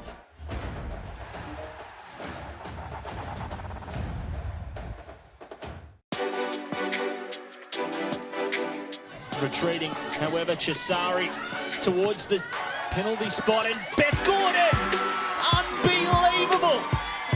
Well, she got her first Liberty A-League goal earlier today, and well, it's double trouble for the Wanderers midfielder, who goes over and celebrates.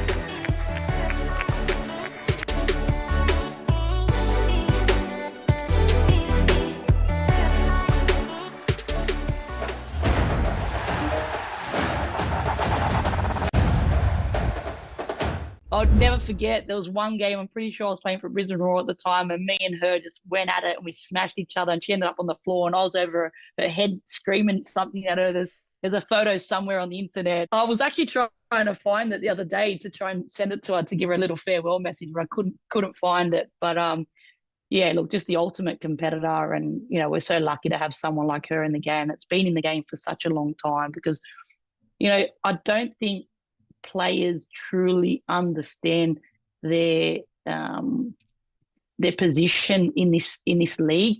Sometimes I think we take for granted how many games or how many seasons we actually play. I don't think it's till you actually step away from the game that you can turn around and say, hey, I played 10 seasons in the Liberty A-League. I played over 100 games. And right now it might not seem like much, but later on down the track when you're reflecting on your career, and to say that you've played at the top level in any sport in your country for X amount of years, it is an amazing achievement. And there's so many people out there that would love to be able to do that even just once, to get a Liberty A-League jersey in any team. So to be able to do it the way Ellie Brush has done it, I think it's an amazing achievement.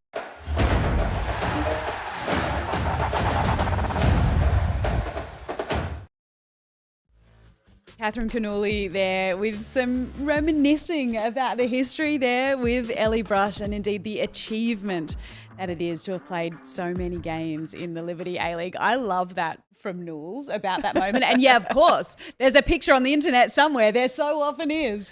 And Nools, we were able to find it, which I love as well. Do you have any major blow-ups throughout your career that you can remember that really stand out? I never had any personal blow-ups on the field, but I was normally the one that was getting in between the people blowing up. One of my favourite ones would have to be the likes of Hannah Brewer and Lena Karmas, two, as we know, very passionate players in their own right. So that was at Broadmeadow Magic. I had to split those two at once. And another one was Angela Salem. She's now retired from Portland Thorns as well when she was with the Newcastle Jets. And there's a photo of her and, was it Helen Caceres, but Caceres, Helen Patinos back before she was married. Yeah, and which, it looks like they're two kangaroos going at each other. And you can see that on the internet. And it's still some of those are some of my absolute favorite moments because they're fine off the pitch. It's one of those ones, all that love and passion, and then off, we're fine. It's all good. Ellie Brush, a remarkable career that will continue to celebrate over the next couple of weeks and indeed potentially into finals as well if Canberra United can continue in their winning ways. Well, we're also celebrating today the fact that Michelle Heyman is playing in her 158th Liberty A-League game. It is remarkable. It's a new record and it is one game more than the great Teresa Polias played for Sydney FC throughout her playing career. She was a Sydney FC legend, of course, and Teresa's been good enough to join us now. T, it is always good to see you. Can I ask how you felt watching that record of yours that has stood for a couple of years now be mowed down this season by the likes of Michelle Heyman, Kim Carroll to come? It is such a remarkable number. Hey guys, good to see you all. What a great week. I mean, I'm so happy for Michelle Heyman. She truly deserves it. Look, it's a great sign that the league's going in a good direction, and the record was going to be broken at some point, and who better than Michelle Heyman to break it? She's in stunning form and is just an amazing person, and she truly deserves it. I feel like it's my place to point out here that you haven't actually retired, T. Are you going to come back and make sure you add a few more to that 157? Look, I might have to lace up the boots again next season and get out there and take it back. Didn't we hear Central Coast are calling? Look, I'm still waiting for the phone call, but no, look, look, there's a lot to consider there, and I haven't closed the door completely yet. I know a few players have announced their retirement this week, and great people, great players, and I was so fortunate to play with and against a lot of them, and I'm not ready to make that call just yet. Teresa, it's not just Michelle Heyman breaking the record today, because if Perth make the finals and even go on a run in finals, Kim Carroll, who is playing game 156 tomorrow against Melbourne City, she is going to pass you as well, but also could break the record. And we might see it get handed back and forth. So how special is it to know that you had a few years out in front, and now with the seasons getting longer, we're actually going to go into an era where the record gets handed back and forth, and it's maybe not as monumental as an occasion as it is with you handing it over today? Look, it's been an honour, and it's something I never set out to do, Teo. And, one game I was privileged to play, and it ended up being 157. And I'm thankful I even had that at all. And one day I'll be off that chart, but that's a great thing. And hopefully it works up to 300 and 400 games for players in the league, as we see in the men's game. So this is a great step in the right direction. And, I'm happy for whoever takes it. And how does it make you feel about how far the league has come? Because you started in an era where it was 10 games, and now next season it's going to be 22. So people are going to look at the record books, and how important is it that we remember what the Trailblazers and the originals did? Because it's not just yourself and Michelle Heyman. You look at the likes of Gemma Simon, Tegan Allen as well, Casey Dumont, Emma Checker. These are all players that, because their career is going to take them into the 22-game season, they're probably all going to end up playing, close to 200 games. But how significant is it that you did it in an era where you got so few opportunities to actually run up that sort of a tally? Yeah, and it makes myself so proud. And when I was in the W League bubble and playing, I didn't appreciate it as much as I do now that I've stepped away. And I know Kath Cannulli mentioned it on the podcast, that you don't realise what you've got when you're in it until you step away. And that's where I'm at the moment. And yeah, a lot of players are hanging up the boots, and it's made me reminisce a lot. And, we all started with that love of the game. And, they've left the league in a better way that it started, and that's all we ever wanted. So, yeah, really, really great to see where the league's going. And next season, there's even more games. So I always wanted, those extra games. I never got it while I played. Who knows? You never know. I might be back. But, yeah, it's going in the right direction. Teresa, 157 games. If you had to go back and play one of those, which one are you playing? Is there a standout fixture for you that you would happily lace up those boots again for? Yes, and it would be the last grand final I played in that we lost, and it was probably one of my worst games I ever played, and that's the last game I ever played, and that's unfortunately the last memory I've got at the moment of playing in the league. So I'd definitely go back and make amends there and try and, change the outcome of that game for sure. How clearly do you remember elements of the 157 or indeed the whole 157T? I'm like a goldfish. I can't remember what I was doing last week. Do they all stand out really clearly for you in your mind? Unfortunately not, Neve, and my partner, he teases me for this because he's got a fantastic memory, and everything's just enmeshed for me, and I go through moments at times where I'll remember little memories, but it's not the best memory, unfortunately, and I really wish, and one thing I'd tell a younger player now to do is take a diary. When you go away, take a diary. When you're in national team camps, take a diary, because there's so many memories that I've sort of lost in a way, and they're probably in my residual memory somewhere and sometimes pop up, but I really wish I remembered more and really took it in when I was in there. Yeah. Well, if you need your memory to be jogged at any stage, just give Teo a buzz and he'll step you through what happened in each and every one of those 157. He's my go-to, that's for sure. Now, not to make you feel old, but you are playing for Sydney Olympic in the NPL, and you've got Football New South Wales Institute tomorrow. So how does it feel to know you're going to be playing against a team of players closer to your 1-year-old daughter's age than your own? Well, that's thanks, Teo. But look, Institute are always a tough side, and they always come out very strong. Don't answer this like a coach. So. Come on, that was. I don't need a proper answer from you. That was a wonder. But thank you, T. And hey, it is awesome to see you out there still playing and giving back in the NPL. Thank you, Teo. And makes me wonder, should I hang up those boots if you want an honest answer? T, it is a sign of our love and respect for you that we can have that band and ask you that question. Teresa Polias, you are such an incredible ambassador for our game, and it is lovely to chat with you. Enjoy the rest of your call this afternoon and indeed that game tomorrow as well. Thanks, guys. It's been a pleasure. Teresa Polias, 157 A-League women's games. Teo, you all right over there? I'm having fun. He looks like a cheeky little leprechaun right now. He's just like... He's loving it. Isn't she one of the good guys, though? Teresa Polias is just one of the most beautiful humans and such a quality footballer. Oh, look, what she's brought to our competition since its inception, I don't think we'll see another player like her for a while. Yes, you'll have players that are smashing out those milestones because we have more games now. As Teo said, in our first ever season, we had 8 games, and then 9 and 10 were the final and the grand final. So, you look at what she's doing now. She's a mum. She's a teacher. She's still playing, giving back to community. She's commentating. She's been on Dub Zone, and she's an all-round beautiful person. She is an absolute gun. And in terms of memorable games from those 157, I reckon if she was playing at City Vista this afternoon, she'd remember the start to this one, because Teo, Canberra United up against Western United, a big game in terms of finals football. I'm going to stop talking right now. Kickoff has happened and there is a goal to come. Yeah, Riley, talk us through how something like this happens. You've just had the coach's team talk or your captain's team talk in the huddle ringing in your ears, and then within 40 seconds you're behind. I mean, you just got to look at it. It ended up being a long ball through, and Hillary's taking her time. She's probably been, confident, and she hasn't really got the run of the ground. We see a pass back from here. So it's this next pass. Watch the little bobble on this back pass here, which I think helps undo Hillary Bill. I mean... We're still only at the 34-second mark. See that? Just before she hits the ball. Look, a goalkeeper, like everyone is, we all have our moments and passes don't quite come off the mark right.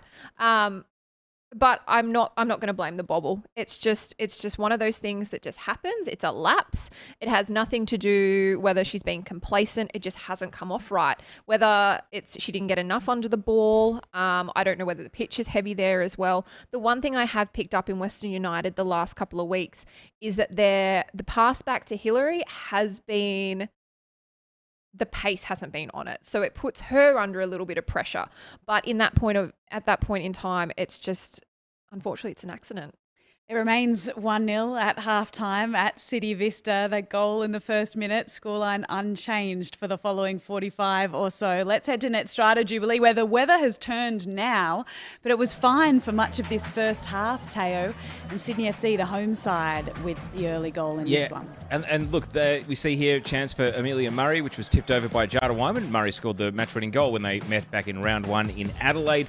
Courtney Vine causing all sorts of havoc down the wing, and that's a good reflex save from Annalie Grove. Sydney with 5 shots on target in at the first half. And then the deflection here off Indiana Dos Santos into the path of Rachel Lowe, skips around the keeper and makes it 1-0. Adelaide didn't know what hit them. They were shouting for offside, but really a bit of an accident, a bit of a lucky break. But Rachel Lowe, a great piece of skill to capitalise because she was the first to respond. She was. And if you look at the replay, I don't think it is offside. We don't have VAR, but it looks like obviously there's a concave in the middle of Adelaide's defence line and the left and right back have stayed high. Great save there from Annalie Grove after that deflection as well. And Amelia Murray again causing headaches here and Jada Wyman tipping it over the bar. And this was a late free kick for Nanako Sasaki. Wyman not so good coming for the cross, but she got her fingertips to it in the nick of time and was able to palm it out for a corner. So that clean sheet is intact and it is Sydney FC holding that 1-0 lead. And the second half's just getting underway right around the grounds here this afternoon at Dove Zone. So it does remain, as we just mentioned, checking out those highlights, 1-0 to Canberra United. The visitors at City Vista this afternoon. The home side leads at Nat Strata Jubilee, where it looks like it's going to be a pretty wet second half. We'll see whether or not Adelaide can cause an upset, as they have done so often against the Sky Blues.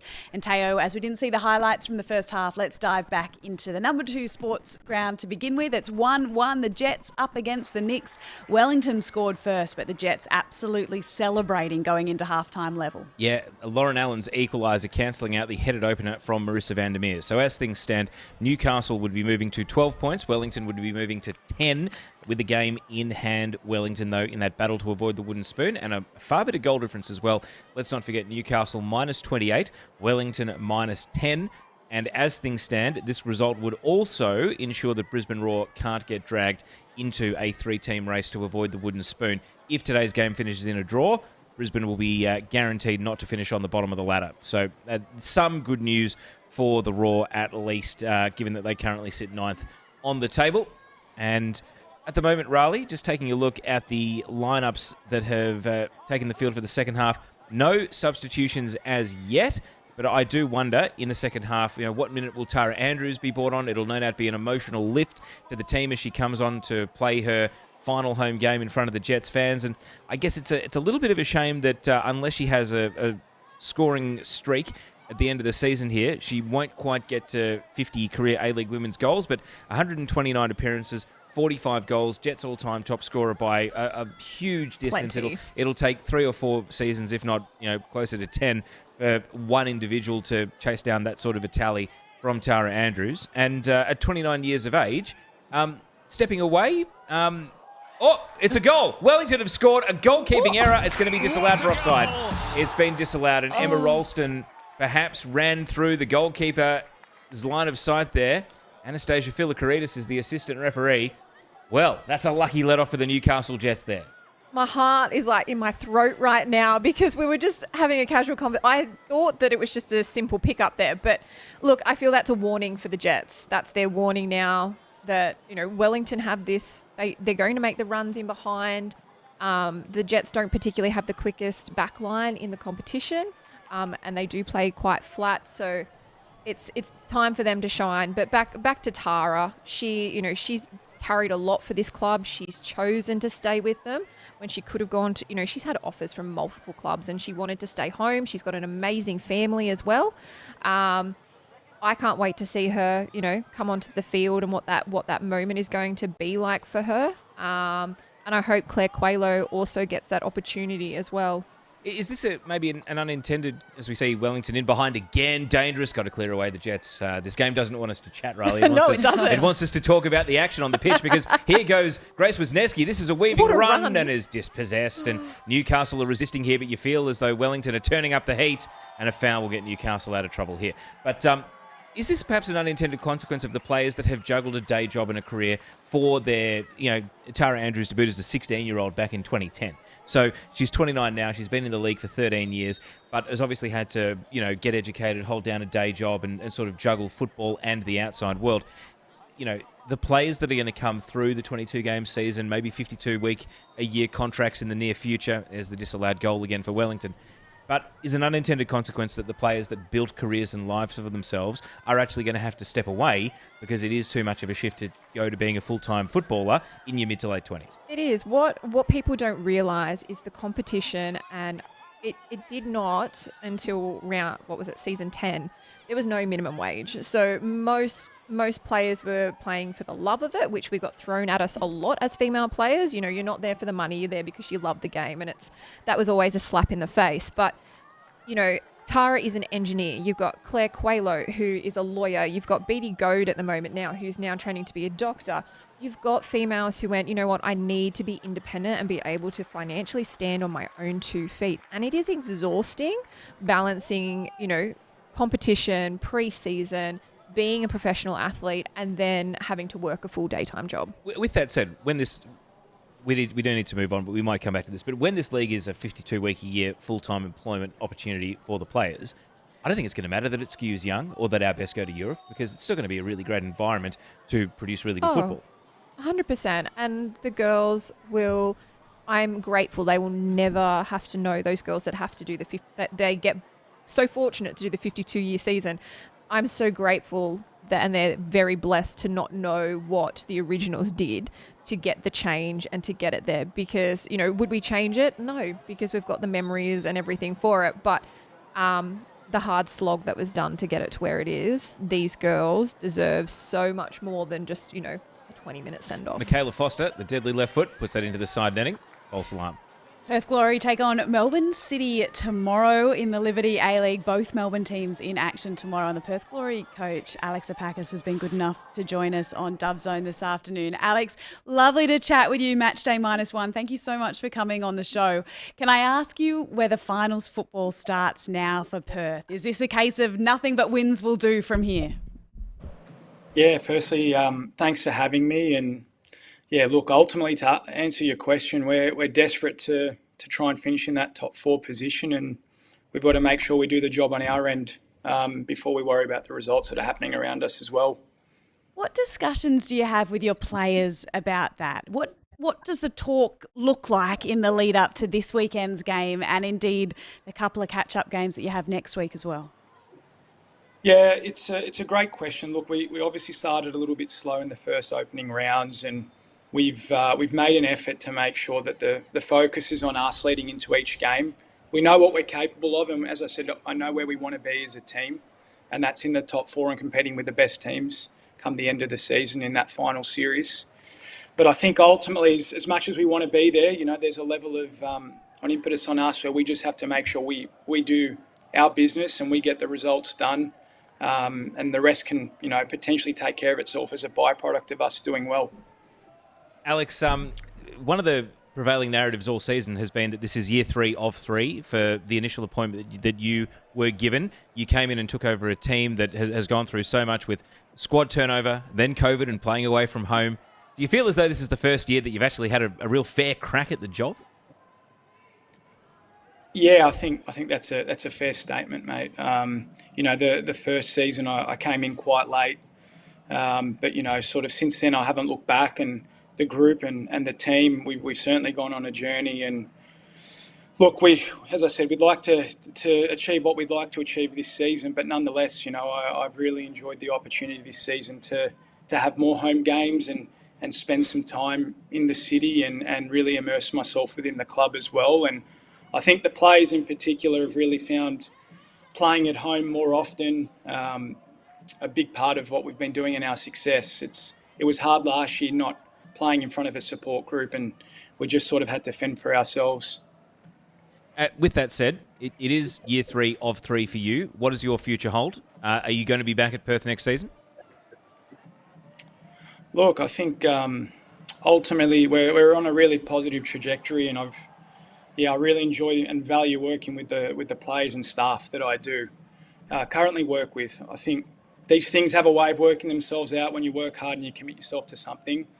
Behind the scenes, things fall into place, and that's what we're working towards here.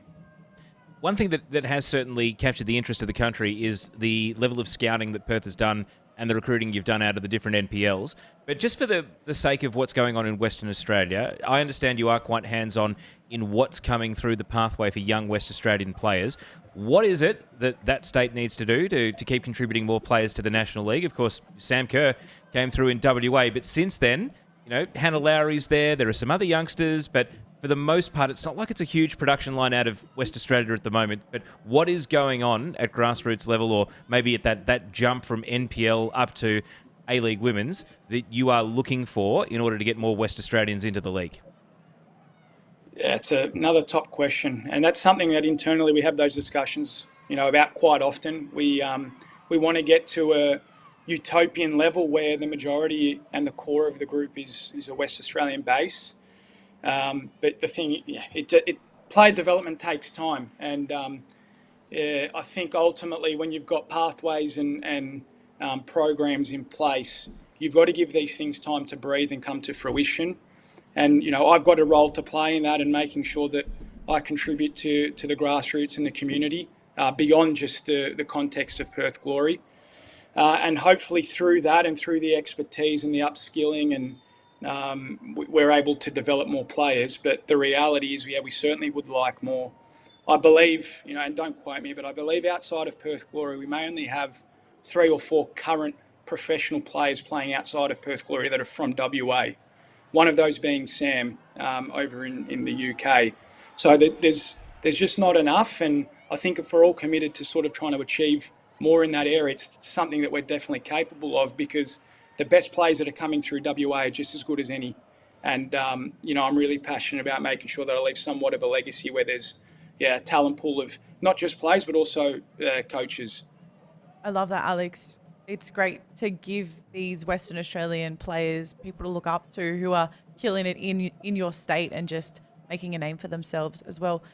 My question for you is around your approach to being a coach of a female team. Is there something about training women that is different to the men in your experience? And is there a slightly different approach that you have to take when you are training a team of women?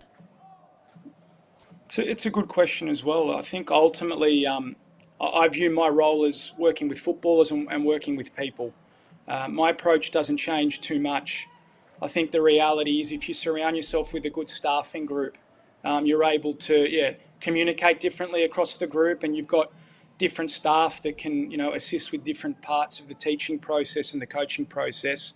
But as a whole, I think my role is to provide leadership and to provide management and a level of direction. And I don't sort of waver in how I do that. I just try and do it the right way based on integrity and the values that are important to me. On the training field, the players are committed. They want to do the best for themselves, and you're going to find that in any football team at any level, whether it's boys or girls as well. So, look, I try and be consistent and authentic to myself, and I don't change too often. The only thing I would add to that is, when you have a really strong leadership group like we do over here from a player perspective, that can really assist as well, because you can empower some of those leaders to live out and communicate the same messages as well. And I think the playing group really gets behind that. Alex, you and the girls have been dealt a bit of a hard run home with the 3 games in such a short space of time. How are you all focusing on these final few games, because they are so important leading into what potentially could be a finals run? And what has your focus been, and the girls as well? Look, since I've been here, this is there's always been a level of or a hurdle that's been put in place in front of us, and the group is extremely resilient. We've encountered some difficulties across the time, and what we've got ahead of us over the next couple of days, it's not something that we know it's coming, but we're not really focusing on it too much. We just know that this is the test that's in front of us, and we want to find a way to overcome it. And I know, as I said, the group, given how resilient we are, we'll find a way. It might not be pretty, it might not be nice, but we'll find a way to get through it and look back at the end and be really proud with what we do. We only know about doing things the tough way over here, and that's one thing that I really love about being, the identity within the team, the identity of the club is that we fight very, very hard, and we're quite often an afterthought to an extent, and we thrive off that. Alex, good luck at Macedonia Park tomorrow, Arvo, against Melbourne City, and we look forward to following your run into the finals. Cheers, thank you very much. Alex Apakis there, the coach of Perth Glory. They take on Melbourne City in a really important game. Do you know what? For both sides, in terms of that Liberty A-League ladder, that one is 6 p.m. Australian Eastern Daylight Time tomorrow afternoon. You can see it, of course, on 10 Play and Paramount Plus. Let's head to number 2 Sports Ground now. Newcastle Jets are up against Wellington Phoenix. And while we were chatting with Alex, we had a goal, Teo. Okay, game in the balance here. 1-1. Who's it going to be? Who's going to take the next big step to avoiding the wooden spoon? Jets playing it out from the back here. Phoenix trying to press. That's Chloe Knott causing all sorts of havoc. And now here's Michaela Robertson. And the shot is on here. Paige Satchel's totally unmarked. And it's a goal. Wow. It's a goal for Paige Satchel. We mentioned in the first half that she hadn't scored. Oh, Emma Ralston probably shushing me. But we mentioned in the first half that Paige Satchel had not scored a goal in Wellington Phoenix colours. She has now. Look, Paige is one of those players that she can pop up out of nowhere, a bit like what, well, you didn't curse her, you gave her a bit of good luck there. It was a bit of Teo crystal ball. I mean, she has the capacity to score these, but ultimately, it's one thing we're seeing quite commonly with some of our younger goalkeepers at the moment. It's that focus on always playing out from the back. Sometimes it's good to go long, but look at this. She's completely unmarked. She's in line, and she has finished that beautifully high and hard. There's not much that Worth could do about that. Gee, it's a tough scene for the Newcastle defence. Cannon Clough up the pitch. Tegan Allen trying to get across from that improvised left centre-back role they had her in. And so now we join live play as Wellington are having to scramble here. Lauren Allen is the Newcastle goal scorer. Cassidy Davis with the shot, still looking for that first ever goal. Can't find it here as the ball is blocked away. And now Wellington through their sub, Millie Clegg, who are expecting to be called into the Senior Football Ferns. She's given the ball away here, and this could prove costly as the ball is deflected away. Now I have to ask you, as someone that played alongside Cassidy Davis, when's she going to score a goal, Riley? How has it got to 128 games and she still hasn't found the back of the net? Oh, well, you've seen that from plenty of players. Like, you look at Hannah Brewer, how long it took her to score her first goal. 83 games? And it was an absolute stellar one-person run with a top corner finish for Newcastle.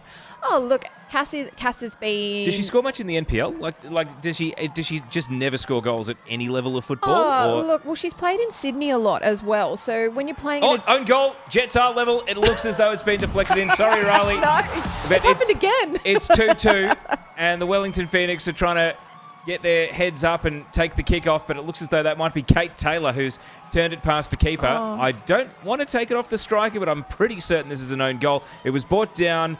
Ash Brodigan with a fresh air swing initially. Well, that's a major own goal. Yeah, that has to go down as an own goal, and you can see the disappointment there for Kate Taylor as well. She was the hero a couple of weeks ago against Sydney FC, but Wellington's lead did not last long, and in a game which is high stakes because these teams are desperate to avoid the wooden spoon. Boy, imagine if you added relegation to this. But I think just avoiding the spoon is giving us more than enough. I was about to say the tug of war is exciting, and it's really unfortunate there. Like, own goals are so hard. It's why even as like a striker or a winger, I used to hate being in the box until I got moved into the centre of the box defensively when I played at Melbourne City. And then I realised, it's actually not as bad as what it is. But my biggest fear factor was scoring an own goal. I was like, I just don't think I could live it down. But it's just an unfortunate circumstance here. She's done everything right. It's just come off wrong. And knew it before it even crossed the line. So Ash Brodigan will get the assist at least for that. And it goes down as a Kate Taylor own goal. You said it earlier about if there had been relegation in this, I mean, this would be... it would just elevate this fixture as well, wouldn't it? But just the wooden spoon itself, I feel... Canberra in here. Canberra in for 2. And Western United are looking in massive trouble here. Vesna Milivojevic isn't celebrating, and I don't know why. Too cool for school, maybe. But that's a double for Vesna Milivojevic. And Canberra... Well, Melbourne Victory are not getting the favour that they would have hoped for here from Western United. And hopefully Vesna hasn't injured herself here. You see her running off the ball completely unmarked. And, well, it was a very regulation finish as soon as the ball was played to her. But, gee, Western United looking very exposed today. And what a great pass and assist from Michelle Heyman in her record-breaking game. Oh, look, that's a beautiful reverse ball by Michelle Heyman to have that spatial awareness of, hang on, their right back, who... Julia Sato. Julia Sato, who's up, because we do know they play with wing backs, Western Sydney, goodness me, Western United do. There's too many Westerns. And look, it's a regulation finish. Beautiful in the corner. I mean, Canberra just showing them where their class is, and that this do or die situation, they've got the sniff and they're going for it. 3-0 loss to Sydney, 2-0 loss to Brisbane, albeit, pending appeal, but on the grass, 2-0 loss to Brisbane, and now 2-0 down to Canberra. They're in honking form, Western United. If anything, they're lucky they've already banked enough points to play finals. They've got the wobbles. They've really got the wobbles, and it's not what you want as a team like coming into this. You see it in any competition when you do get a team like this. Normally, I hate to say this, but you rarely see them in that grand final run. But look, I'm hopeful that, potentially Lagazzo maybe coming in next week gives them a little bit of a boost. I don't know, but they just, I don't even know what they can potentially do themselves. I don't know if you guys have any thoughts. Riley, is this a sign of that first season, that inexperience dealing with this level of football for this many weeks on end? And are we seeing kind of Western United, I suppose, dealing with that lack of said depth as well? They've got a chance here to halve the deficit. We'll just stay with play, Cat. Shot is not being taken here, and then the pass gives the ball away. Laura Hughes clears. Oh, look, as we were saying at the start, you are very much seeing a team that while they're having a very successful first season, that lack of experience when it comes to finals, it's what is really the crux of their problem right now. And, them losing McDonald as well, she was very much taking a lot of the pressure off the likes of Hannah Keane, because that's when she was really coming to fruition in that time. And now she really doesn't have anyone to link up with. She's very frustrated. She's doing a lot of work for no reward. So even looking at the bench, they don't have too much that they can really bring on to elevate and inspire.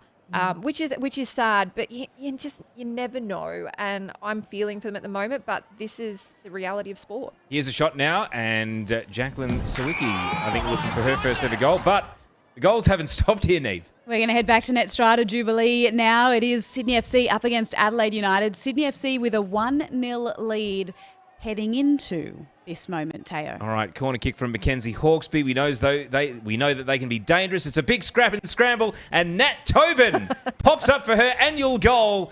And in the rain now in the southern suburbs of Sydney, you would think that is Sydney FC, not just looking good for today, but looking good for the Premier's Plate, given the form of Western United.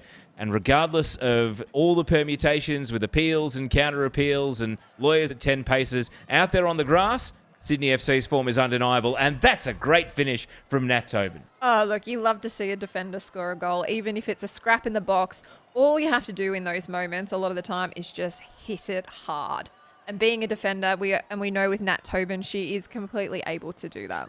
This is, I think, a first. It's 2 goals in the same season for Nat Tobin. I said it's her annual goal. Oh, wow. I don't think she's done for 2023. Hang Sydney on. are queuing up here. Courtney Vine, fires it over. That could have been 3-0. 6th career goal in game number 94 for Nat Tobin. So can she hit the 100 this season? Sydney FC have 2 more home games after today, so that would be 96, and then they can only play 3 finals. Yeah. So she would be... just short. Yeah, 90... Probably, Sydney wouldn't want to go via the prelim, so in an ideal world, Nat Tobin would want to finish on 96 games for the campaign. But, good goal, and Adelaide looking like the quite literal damn wall has burst now. 22 shots, 9 on target. Adelaide, 8 shots, 3 on target. 2.25 XG to 0.39. Adrian Stenter is having a tough old day. He doesn't look happy. And that's not just because of the weather. Is it time for Adelaide to hit reset and go in a new direction? They came into this season with so many expectations, Riley. Thanks in no small part to people like me just getting it wrong and I did too. And overrating, their team. But if they lose here, Brisbane Roar could plausibly leapfrog them tomorrow and leave them in 9th. If nothing else, they will be 10 points adrift of 4th spot. Next season, we go to a top 6. they would still be alive if it was a top 6. But, I mean, I think that you have to judge it by the bar that they were set to clear this year. And I do wonder if failing to meet those expectations means that it might be time for a new direction. Sorry, I'm just distracted by that beautiful baller beanie just put through. Oh, look, I feel it is almost time to call it. Like if this was any other league in the world, like a top league, you don't get that much grace. And I was one of the ones, and I think a lot of people would have said that they've underperformed significantly this season. How much can Adrian Stenter turn... Sorry if I... Did I say Alex Apakas? I meant Adrian Stenter. No, I think you said no. You said good. You All did. Right. Okay, Yeah. I'm slowly You going... made me question my own thought process. No, there. I don't want to be going insane live on air. And they are very easily confused. Some people actually think they're brothers, but even though there's a 10-year age gap between them, I really need to stay away from people's ages after the Teresa Polias chat. Yeah. Do you know what? I feel like if there was a And hole, he's called you've just kept 26-year-olds. digging. And Which, you're Dig up, stupid, dig up. And All he's right. called 26-year-olds old today, so now I'm insulted considering what my age is. Okay. I'm insulted too while we're here. Okay, while so we're all admitting Teo, it. doors that way. Hey, there are worse things I could have been cancelled for. So, with regards to Adelaide, though, is it unfair to point only at the coach? Is it also a case of... I've been banging on about one-team town players falling through the cracks in both Brisbane and Adelaide this season. But also, is it institutional concerns here? Is the club... I've often talk about haves and have-nots. Adelaide bucked the trend last season by getting into the top 4, but really, could you make the argument that they've reverted to the Adelaide we've always known, which is a lower to, at times, bottom of the table team, and until they start behaving like a have, they're not going to be able to compete with the Sydneys, the Melbourne Victories, the Melbourne Cities of this competition? Until you start lifting with the majority, you're not going to be able to compete. They have underperformed to what most of us thought they were going to this year. And look at the Socceroos that South Australia is performing. I mean, they are in a rich vein of player development, and I think that could and should be developed more so with their women's footballers too. It should not be a unique phenomenon that they are contributing such a disproportionate percentage of the men's national team, and that the women aren't coming along for the ride. Well, if we look at the clubs over the last few years who have been in that continuous cycle, we look at Wellington. I mean, they've had, cuts on who they can sign. You've had Newcastle Jets. You've had Brisbane Roar. You've got Adelaide. You've got Western Sydney Wanderers. They're in that vicious cycle of, we're just going to sit until you start performing. We're not going to invest more. We're not going to do this. We're not going to elevate the professional standard. But until you do those things, you're not going to reap any rewards. So that's the question. Are Adelaide still doing that same roundabout and expecting results when everyone else is investing? Big moment here. Madison Haley's back from her hip injury. And we know that things like hip injuries, osteitis pubis, sort of, It's nasty. It's a part of the body that's so hard to get right if you have an injury that just lingers, doesn't it? Because often you're expected to play sore or play injured if it's something that isn't making you physically unable to play altogether. Oh, look, pain is a very funny concept, and it's something even from as a health professional, the concept of pain versus function. So yes, you might be in pain, but just because you have pain doesn't mean that you're doing something wrong. It's how you can battle that pain barrier. Osteopubis is a really frustrating thing, and it's quite common in a lot of female athletes, particularly goalkeepers, because of how they have to shift their weight. Sorry, I was getting a little bit excited there. Shift their weight. Shift their weight. They have to shift their weight in goals, and it's something that we're prone to because of our center of gravity as well. Look, for Madison Haley, it's been hard that we haven't been able to see her at her full potential for an entire season. Given away here, Courtney Vine to make it 3, and a good save by Annalie Grove. Oh. Wow. My little friend Annalie Grove doing well there. I remember her back from the Jets days, and she's grown as a goalkeeper so much so, and I'm so grateful that she moved away and used what she had to really build upon. But once again, it's all these little niggles that we're going to start seeing with players that we're going to have to start making sure we have the best medical team on hand for these players to be able to perform at their optimum. Well, while we're celebrating that goal-keeping save and moment of brilliance, let's go to one of the best goalkeepers in the A-League Women's. Casey Dumont from Melbourne Victory has been good enough to join us this afternoon. Casey, lovely to have you with us on Dub Zone. Can I start by asking you how closely you're watching the games as they go on this afternoon, particularly that Western United-Canberra clash? everyone. Yeah, I actually have my laptop next to me with all the games on it. It's a good approach. It's a very good approach. What has the conversation been like within the Melbourne Victory ranks? We have seen you guys run hot into the finals over many a season. Is confidence high? Do you feel like destiny is in your own hands? Yeah, I think the primary focus is on our performance. Like, we can sit here and watch all the games and rely on results, but every training session we go in and talk about what we need to do as a team.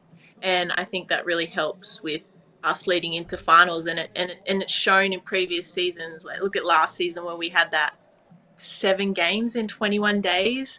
And then this season it's coming down to the second and last round of who really gets the 3 points and cements those top 4 positions. So I think our team's good in that experience, but also it's a great thing of us being able to push all that pressure aside and just focus on us and build on that confidence, because we know we've got the players to get the performances. It's just making sure that on actual game day we all rise up and do what we need to do. Casey, Victory's only lost 3 games out of 16 for the season, and 2 of those were to Sydney FC. It's the draws, it's the drop points which have hurt you on the table. But is it indicative that the fact you've only lost to 2 different teams in the league this season maybe suggesting that you're going to do it again, regardless of whether it's 3rd or 4th, if you get in? Yeah, I think that big confidence built on us, that we have only lost a few games. However, I think it's also a learning curve for us that you must really cement those wins when you should. You can backtrack on a few of our games where we had so many shots, but we didn't capitalize. So in going into that, I think it's just, we can do it, and we know we can do it. We have previous and past history to prove that we can, no matter if we drop points, we just got to keep doing our thing. But it's a case of we just really have to capitalize. And I guess it shows in the games that are going on right now. Those that are getting the chances are finishing, and those that aren't taking those chances, it's staying a low level score, or it's a draw. And for us, unfortunately, we've had a lot of draws, so we know how that feels. So we just got to make sure these next 2 games are really important, and we try and grab hold and cement the wins and make sure we put the ball in the back of the net. Casey, enough about Victory. I want to talk about you. The Matildas named 4 goalkeepers to play in these games against Scotland and England. You are not one of them. Why? What's the feedback you've received? I knew this question was coming up. Yeah, that's a good question. Just at a broader philosophical level, as we know, for each AFC and FIFA tournament, a long list of 50 has to be submitted. So we see 23 or we see 25 or 26, but as we know, they have to have 50. Are you even having conversations about being on the list of 50 as a standby? I can confirm I'm shortlisted. Confirming on what the selection criteria is, I've been given feedback, and yeah, I just, you know what, I'm just going to keep playing. If I get called up, I'll grab it with 2 hands, and if I don't, I'm loving playing. So I do have those up and down moments of, yeah, when the squad came down, I was a bit, I will be honest, I was hurt, but I have had Matilda's experience. So I do know it's a cutthroat environment and industry. So the coach sees what he sees in those players, and I've just got to take it on the chin and work on what I need to work on and keep playing and keep loving it and help Victory to get to that final series. So I know that's such a broad answer, and I would like to disclose more, but I just have to shrug. No, well, hey, we appreciate the insight. You've given us plenty, but Riley's got the next question. Look, Casey, as we know, like, silence and limited speaks loudly. So we do understand. And look, you need to always be mindful of yourself that what you're doing in this league does not go unnoticed to the greater populace. And you need to always remember that you've got the backing of the population. So look, my biggest thing is for you. So obviously you players know that you can you know, you can pull white rabbits out of a hat and you're having a phenomenal season. My question is, how is Jeff managing all the stress, like as a coach? And I know him as a person. So how's he managing all you lovely ladies and in your own diverse ways and all the ups and downs? How's he managing?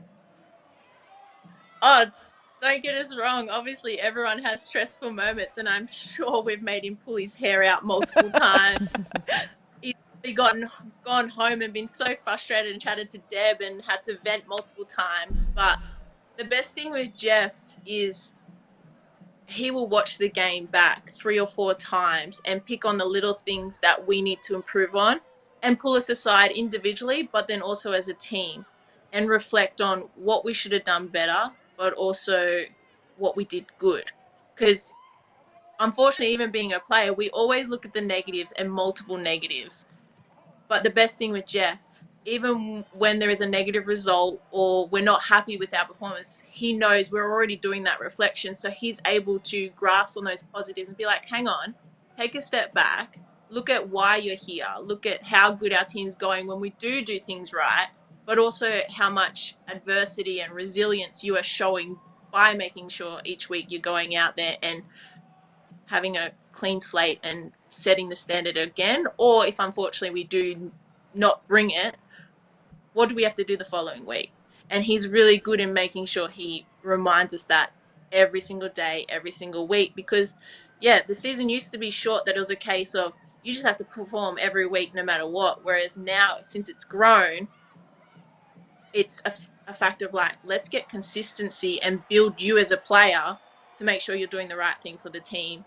And yeah, I'm sure from the moment I first worked with Jeff, his stress levels have definitely changed and how he copes is different.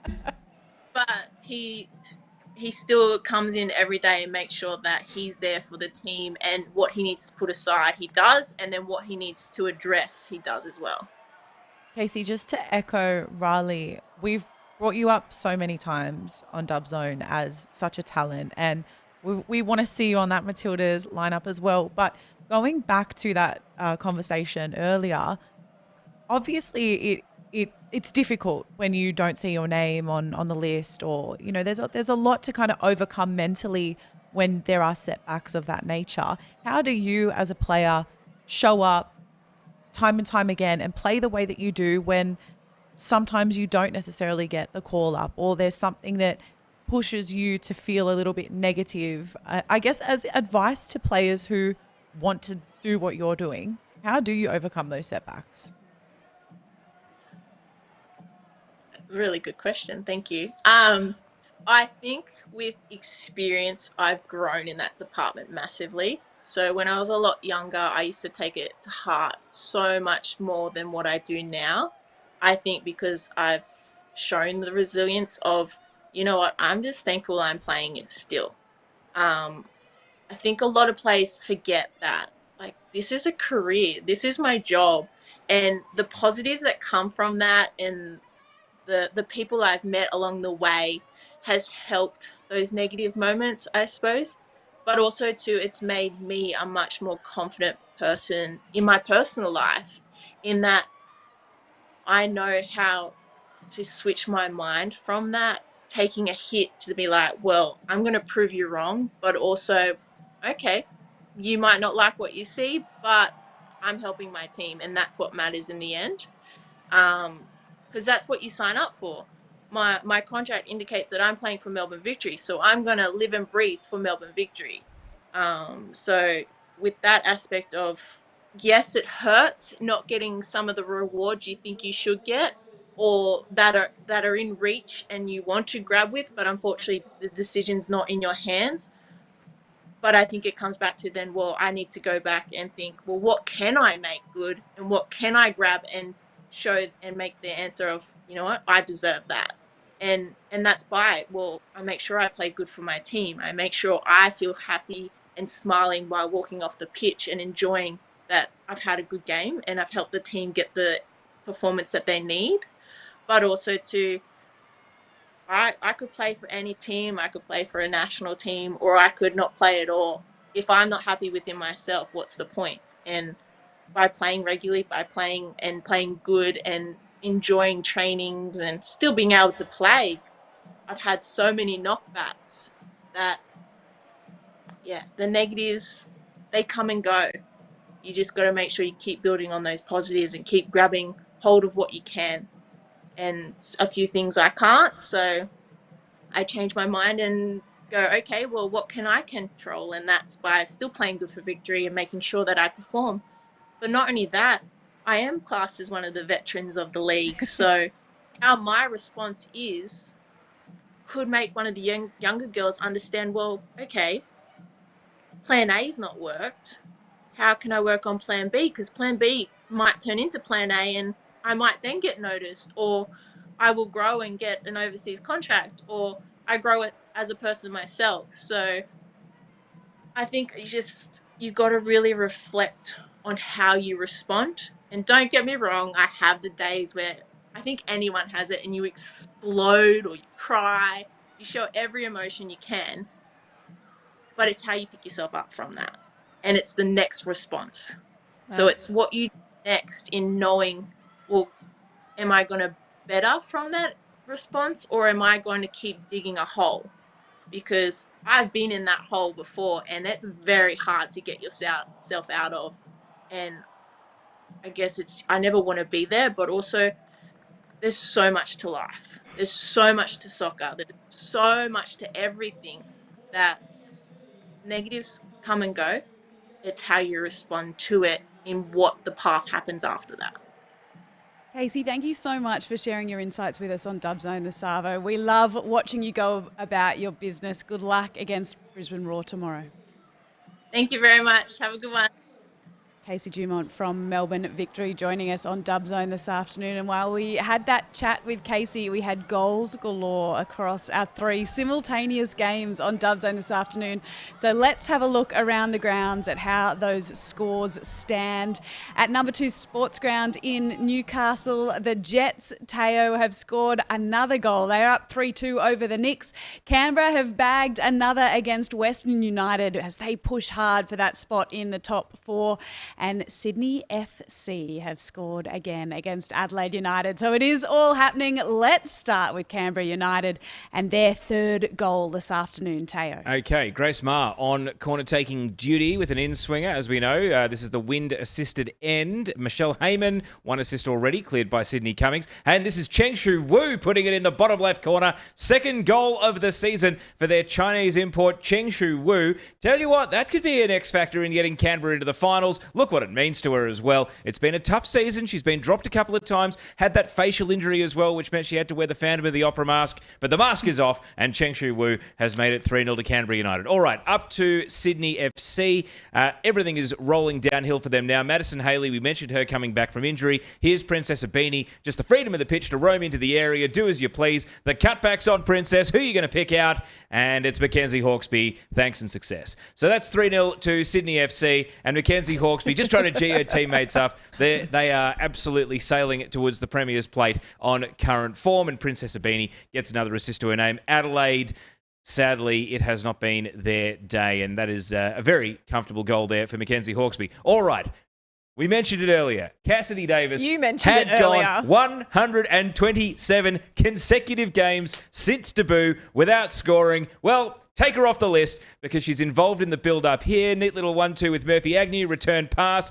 Davis cuts inside onto the right foot. Kablam! And into the back of the net. And Cassidy Davis ends the longest scoreless streak for any player in the A-League Women's. I think it's a record that'll never, ever be broken, except for maybe by a goalkeeper, certainly for an outfield player. Congratulations, Cassidy Davis. Tara Andrews is on to enjoy her final home game. But Raleigh, the Jets, what a moment to potentially avoid the wooden spoon. Oh, look, it's a momentous moment. Oh, my goodness, I've used way too many alliteration there.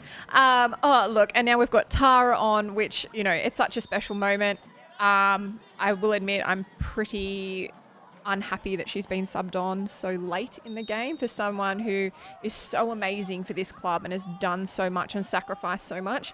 But, you know, that is the cruel side of sport in itself. But, you know, the Jets are up.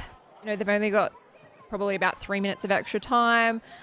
They could have very much avoided wooden spoon. Oh, free kick here. Wellington They're known for this. Well, they've had 14 shots, 9 on target, Wellington. The Jets have scored 3 goals from 4 shots on target today. So Wellington has definitely created more. It's been somewhat typical of their season. Hey, at least they've scored 2 goals today.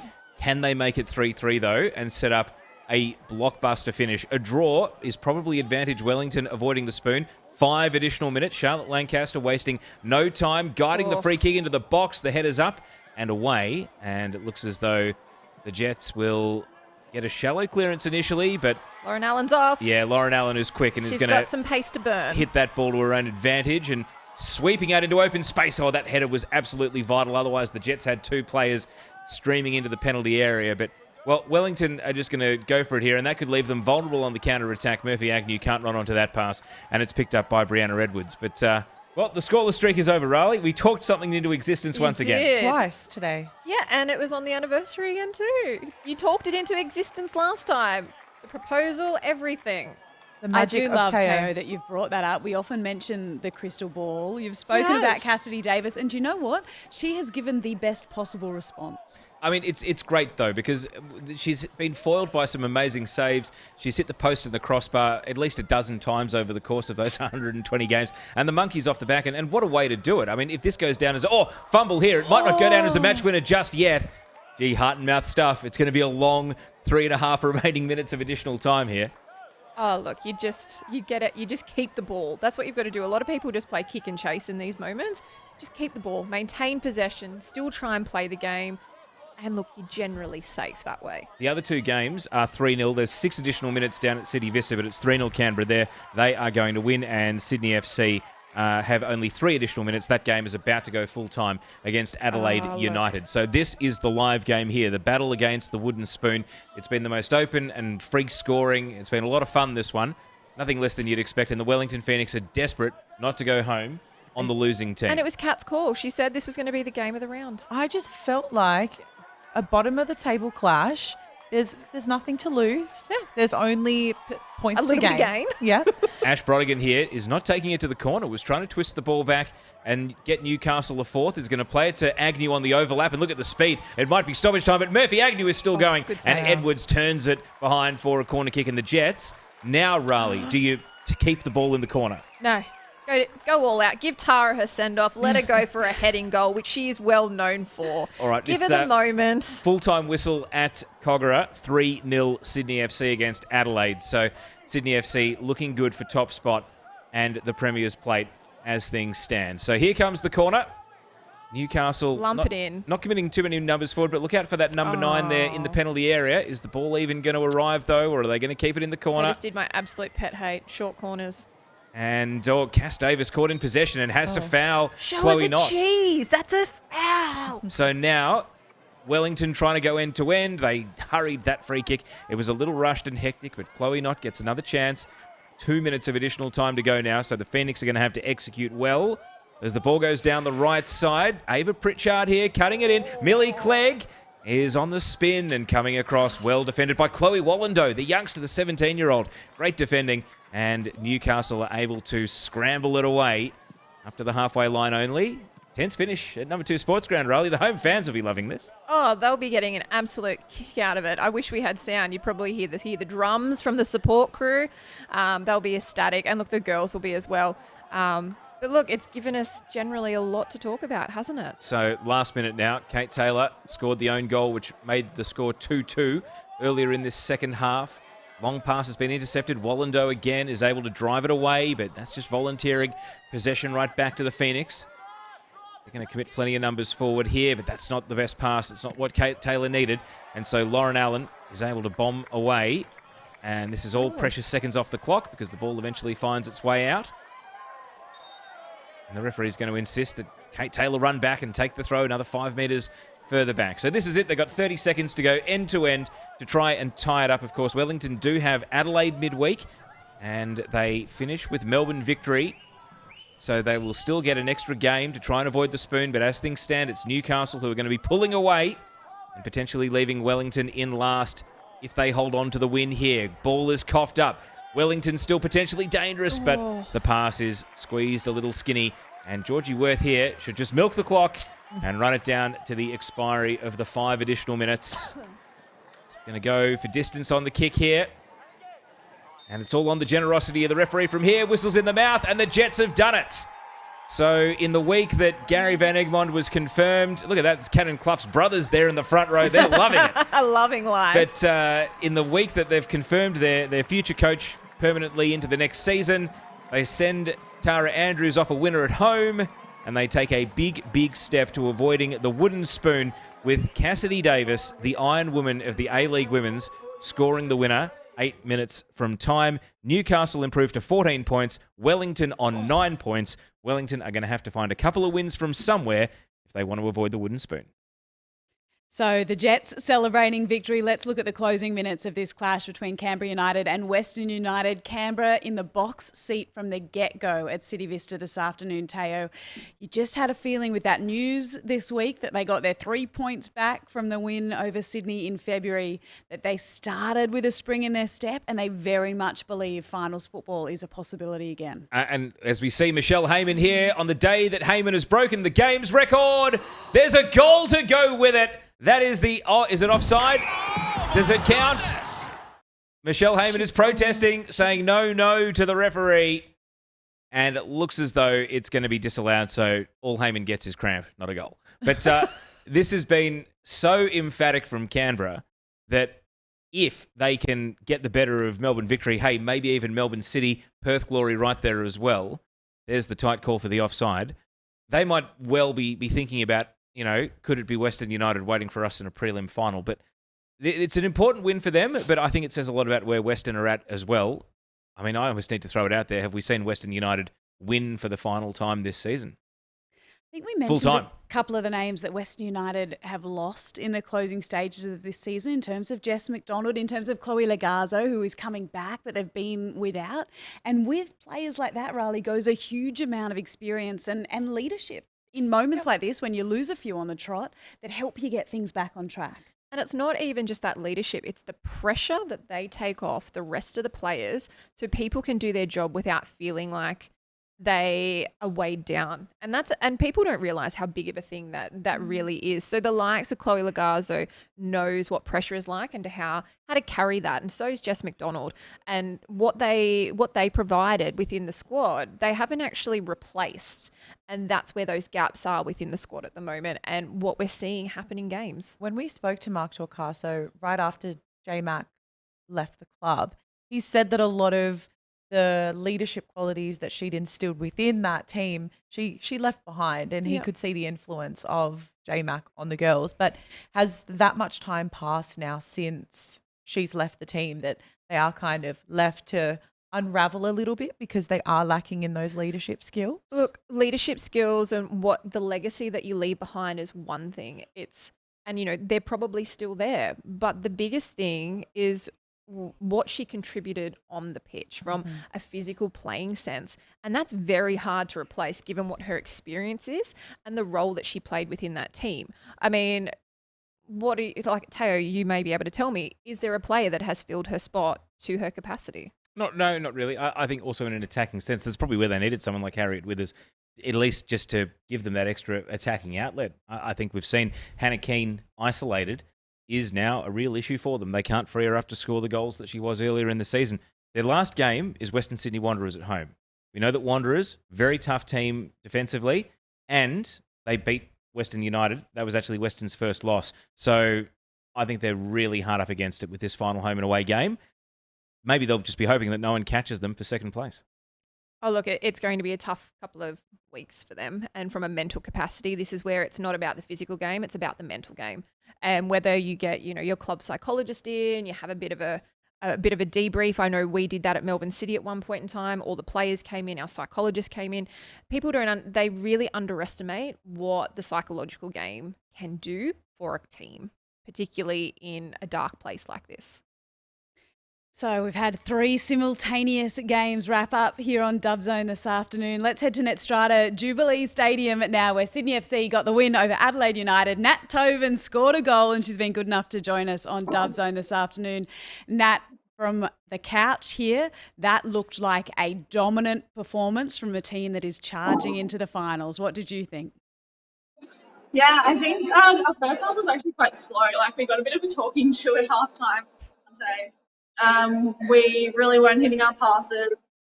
We could have played so much better than what we did. But second half we came out firing, and yeah, it's great to kind of see what we can do, and yeah, definitely hitting our strides heading into finals. Heading into finals, and indeed with the Premier's plate still on the line. Is that something that as a football team you guys have been conscious of heading into the final few games of the season? Absolutely. I think it's more come to light this week than anything, with 3 games remaining. But before that, I guess it wasn't too much on our mind. But yes, we know now we just have to win the last 2 games now, seeing that Western dropped points, and then we can seal our 3rd consecutive Premier. Nat, we know that Ante is not afraid to mix it up, and since landing on Anna Green and Deborah Ann Della Harp in new roles in that back line, how different is it for you, and is this a combination that you think he might stick with from here? Well, Ante is pretty notorious for not changing things if they're working. So, yes, I think you can expect to continue seeing it until, well, hopefully we won't, lose or have a poor performance where we have to change. So, yeah, he's pretty good at keeping the same team, especially and rewarding players for doing well. Madison was back today off the bench. How difficult has it been for her getting over that hip injury, and how is she going about building her minutes? Because it adds such a different dimension. I know that, as you say, the team's on a winning run now, and you don't want to upset that combination too much, but it's such a great player to bring back into the mix. Yeah, it's so good having Maddie back. Like, she absolutely brings a different dimension, as you said. She's just so strong, so physical on the ball. You wouldn't know that she's had 4 weeks off. She's just absolutely come out firing, and it's so good, I think, even if she is to start on the bench, to know that you have that firepower coming on to change a game. So, yeah, it's been great, and she's, so happy to be back as well. Nat, Western United lost to Canberra 3-0 at the same time you guys were playing, which I'm sure is great news for your side in addition to your win today. As captain of this side, heading into such an exciting period, it's still contentious, obviously. The points are so close. What are some of the words you're saying in the sheds? What's the communication like as captain to the girls to keep the momentum going at such a critical time? Oh, I think she's frozen on us. I think she has. She's contemplating that question. I thought it was a good question. It was. It is a great question. Nat Tobin is a very thoughtful footballer and leader. So I feel like she would have had a really great answer for you as well. But Sydney FC and Nat Tobin celebrating victory at Netstrata Jubilee. It finished 3-0 over Adelaide United. And Teo, despite the fact that as I have a look at the ladder here, and I'm sure we can share the ladder with you at home as well, they still trail Western United. They have a game in hand, Sydney FC. You think that they are now favourites for the Premier's plate? I think so. I don't think on the form we've seen that Western will beat Western Sydney Wanderers in the last round. This game between Sydney FC and Perth midweek, I mean, we've spoken about it ever since the game got postponed. It's been one of the most anticipated fixtures of the season. And its importance to both Perth and Sydney FC is absolutely paramount, pun fully intended. So make sure you're watching on Wednesday evening. How difficult is it for both sides having to play these games in quick succession with the Premier's plate, but also a spot in the finals on the line? Oh, look, when it comes to crunch time, I think as a player, you just knuckle down and you get it done. There's no real thought process. You just take it game by game and day by day if it is required. I feel obviously that Perth have been very harshly done by with that game being postponed purely for the sake that there was no ground available. I've had conversations with a couple of ex-players, stalwarts as we call them as well, and they've said, there should be more point repercussions or a fine involved in that, but it is the way of the game at the moment, and I don't know, I have a feeling it may be Perth. Well, we spoke to Teresa Polias a little bit earlier on at Dub Zone this afternoon, who played 157 A-League women's games. Michelle Heyman broke that record today, playing in her 158th. She's the captain of Canberra United, and it was a victory. Michelle, it is lovely to have you with us on Dub Zone. Congratulations to begin with. It is a remarkable record. Have you had a moment yet to reflect on what that means? 158 games of A-League women's football. kind of makes me feel a little old, to be honest. But also like super proud of myself to be able to, to stay healthy and to be in this league. I feel grateful that I was able to play, in 2008 for the first game ever, and now to still be here and still be competing at my age, I think is a pretty special thing. But I've just been loving it, and the girls are really special, and they made today really special for me, and so did Western United with some beautiful flowers, and it was just a special moment. You are looking anything but old, my friend, with that assist tonight and what we thought was a goal late on. How are you feeling about your football and the fact that in this record-breaking season, you're leading the Golden Boot standings? Yeah, for myself personally, I just wanted to come out and have some fun. And I think everyone knows me by now. And when I'm having fun, I tend to play the best football that I can. And I've just got a great support system here in Canberra. And, to see Vesna bag a couple of beautiful goals, it was nice to get an assist.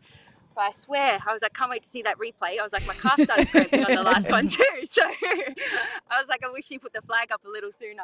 Made me run a little bit too much. But, it would have been lovely to get a goal in today. But for myself personally, it's not even about leading goal scorer. It's more about, winning each individual game and doing what I can do to help the team be successful. So that's my main focus out on the field.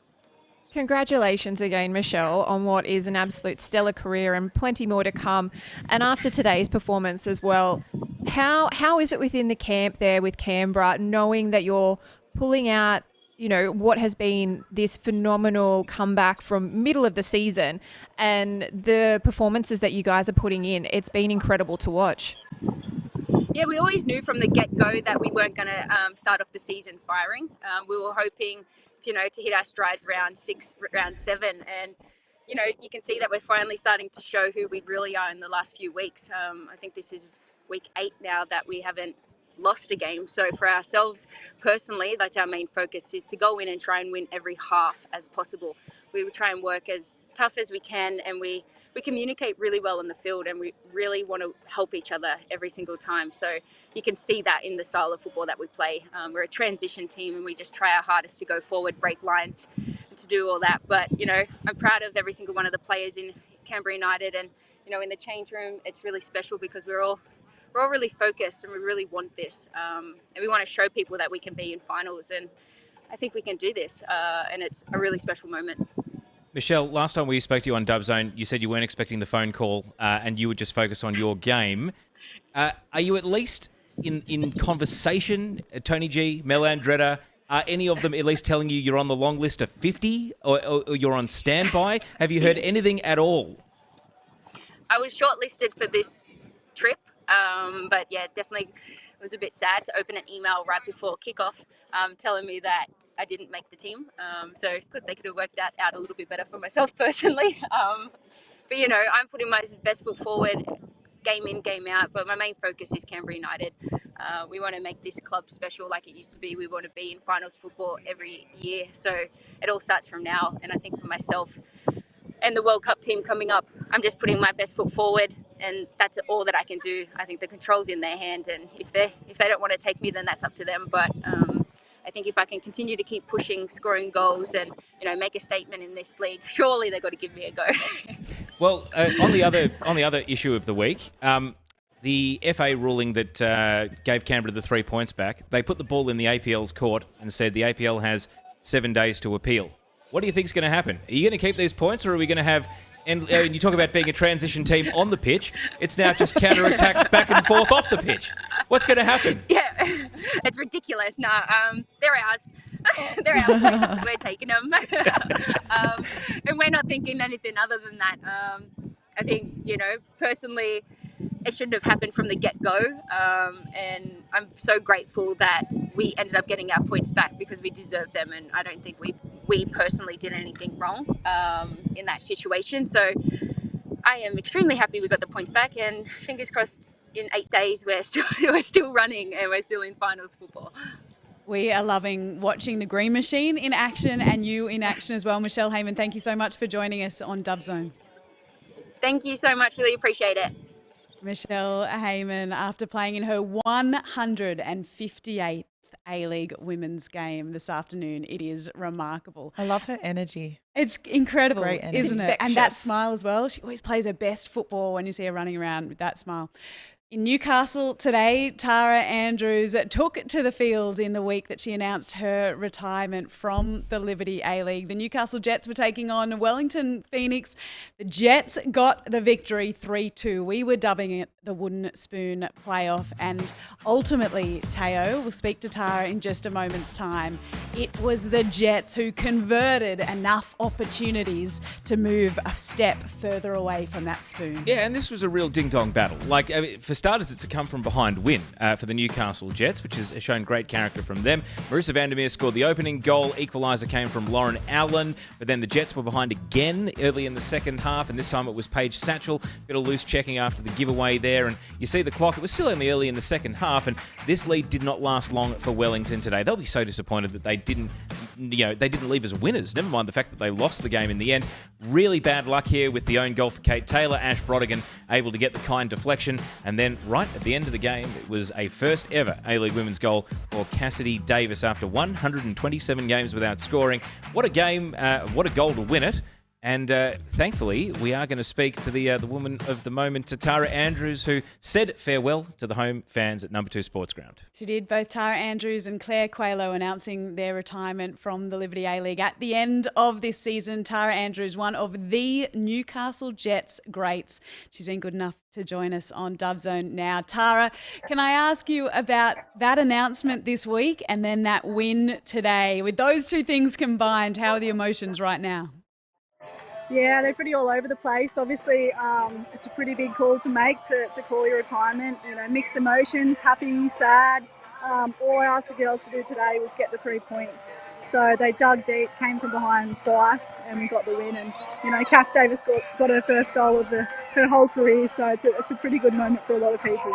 We absolutely celebrated that goal here on Dub Zone for Cass. Don't you worry about that. How important a victory is that for the Jets? When you look at the season, when you look at that battle to avoid the wooden spoon, how important were 3 points today?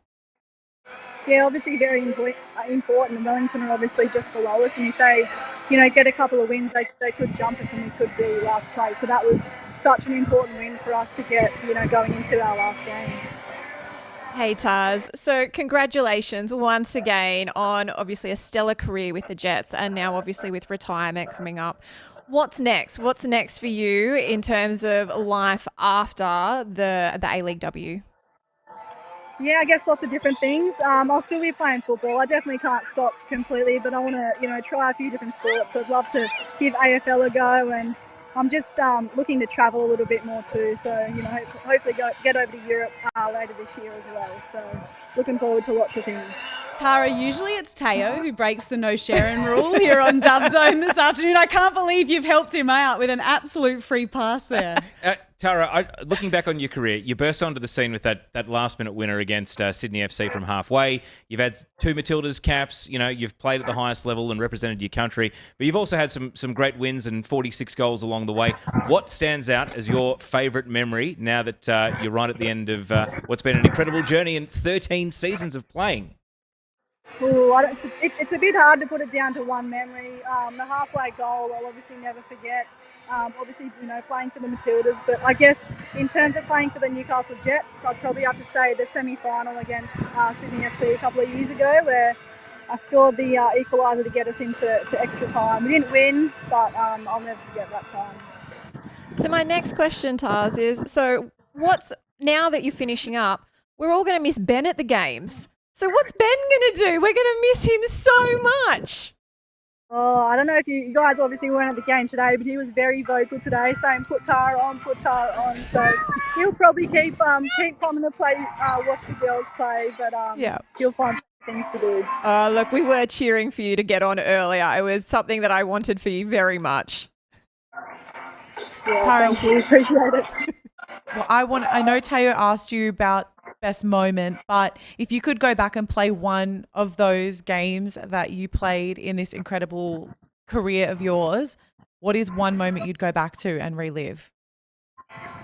the semi-final for sure. That moment is just in my mind. It's something, I wish I could go back and relive it, but I wish I could go back and us to get, into the grand final from that game. So, yeah, I'll never forget that one. And I think everyone watching and that was involved in the game will never forget that game as being part of the Newcastle Jets club.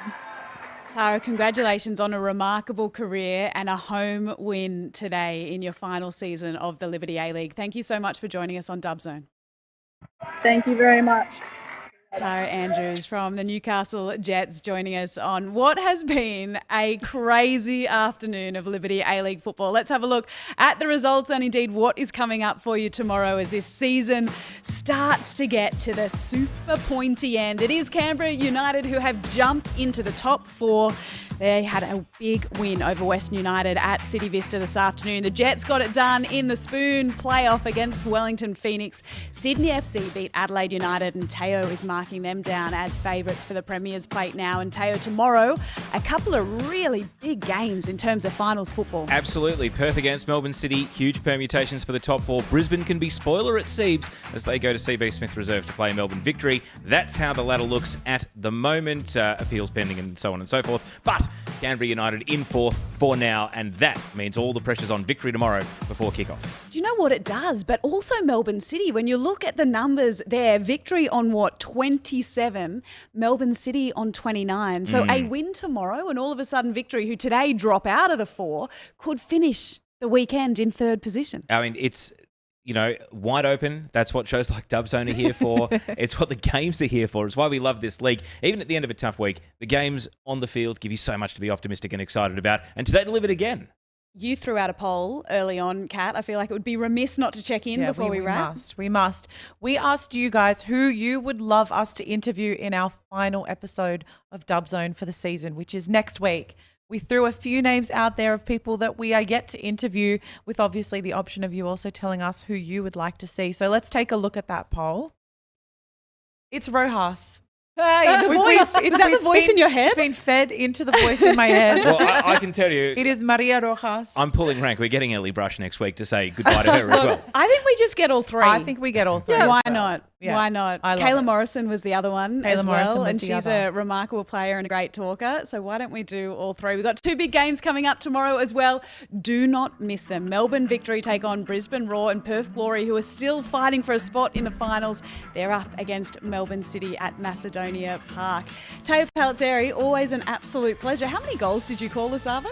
Not enough. We want one more Dub Zone. See you next week. A whole heap. Kat, her dad, lovely to see you. Lovely to see you guys. What a great episode. And Riley Dobson, so nice to have you here, particularly as the Newcastle Jets celebrated a win this afternoon. Look, it's great to see them lift and get off to a decent start, hopefully for this rest of this season and for next. That's it, under Gary Van Egmond as coach. Thank you so much for joining us on Dub Zone the Savo. Thank you for all your interaction with that hashtag Dub Zone throughout the afternoon as well. Enjoy the football tomorrow. Enjoy the football midweek, and we'll see you for our final Dub Zone of the season next Saturday.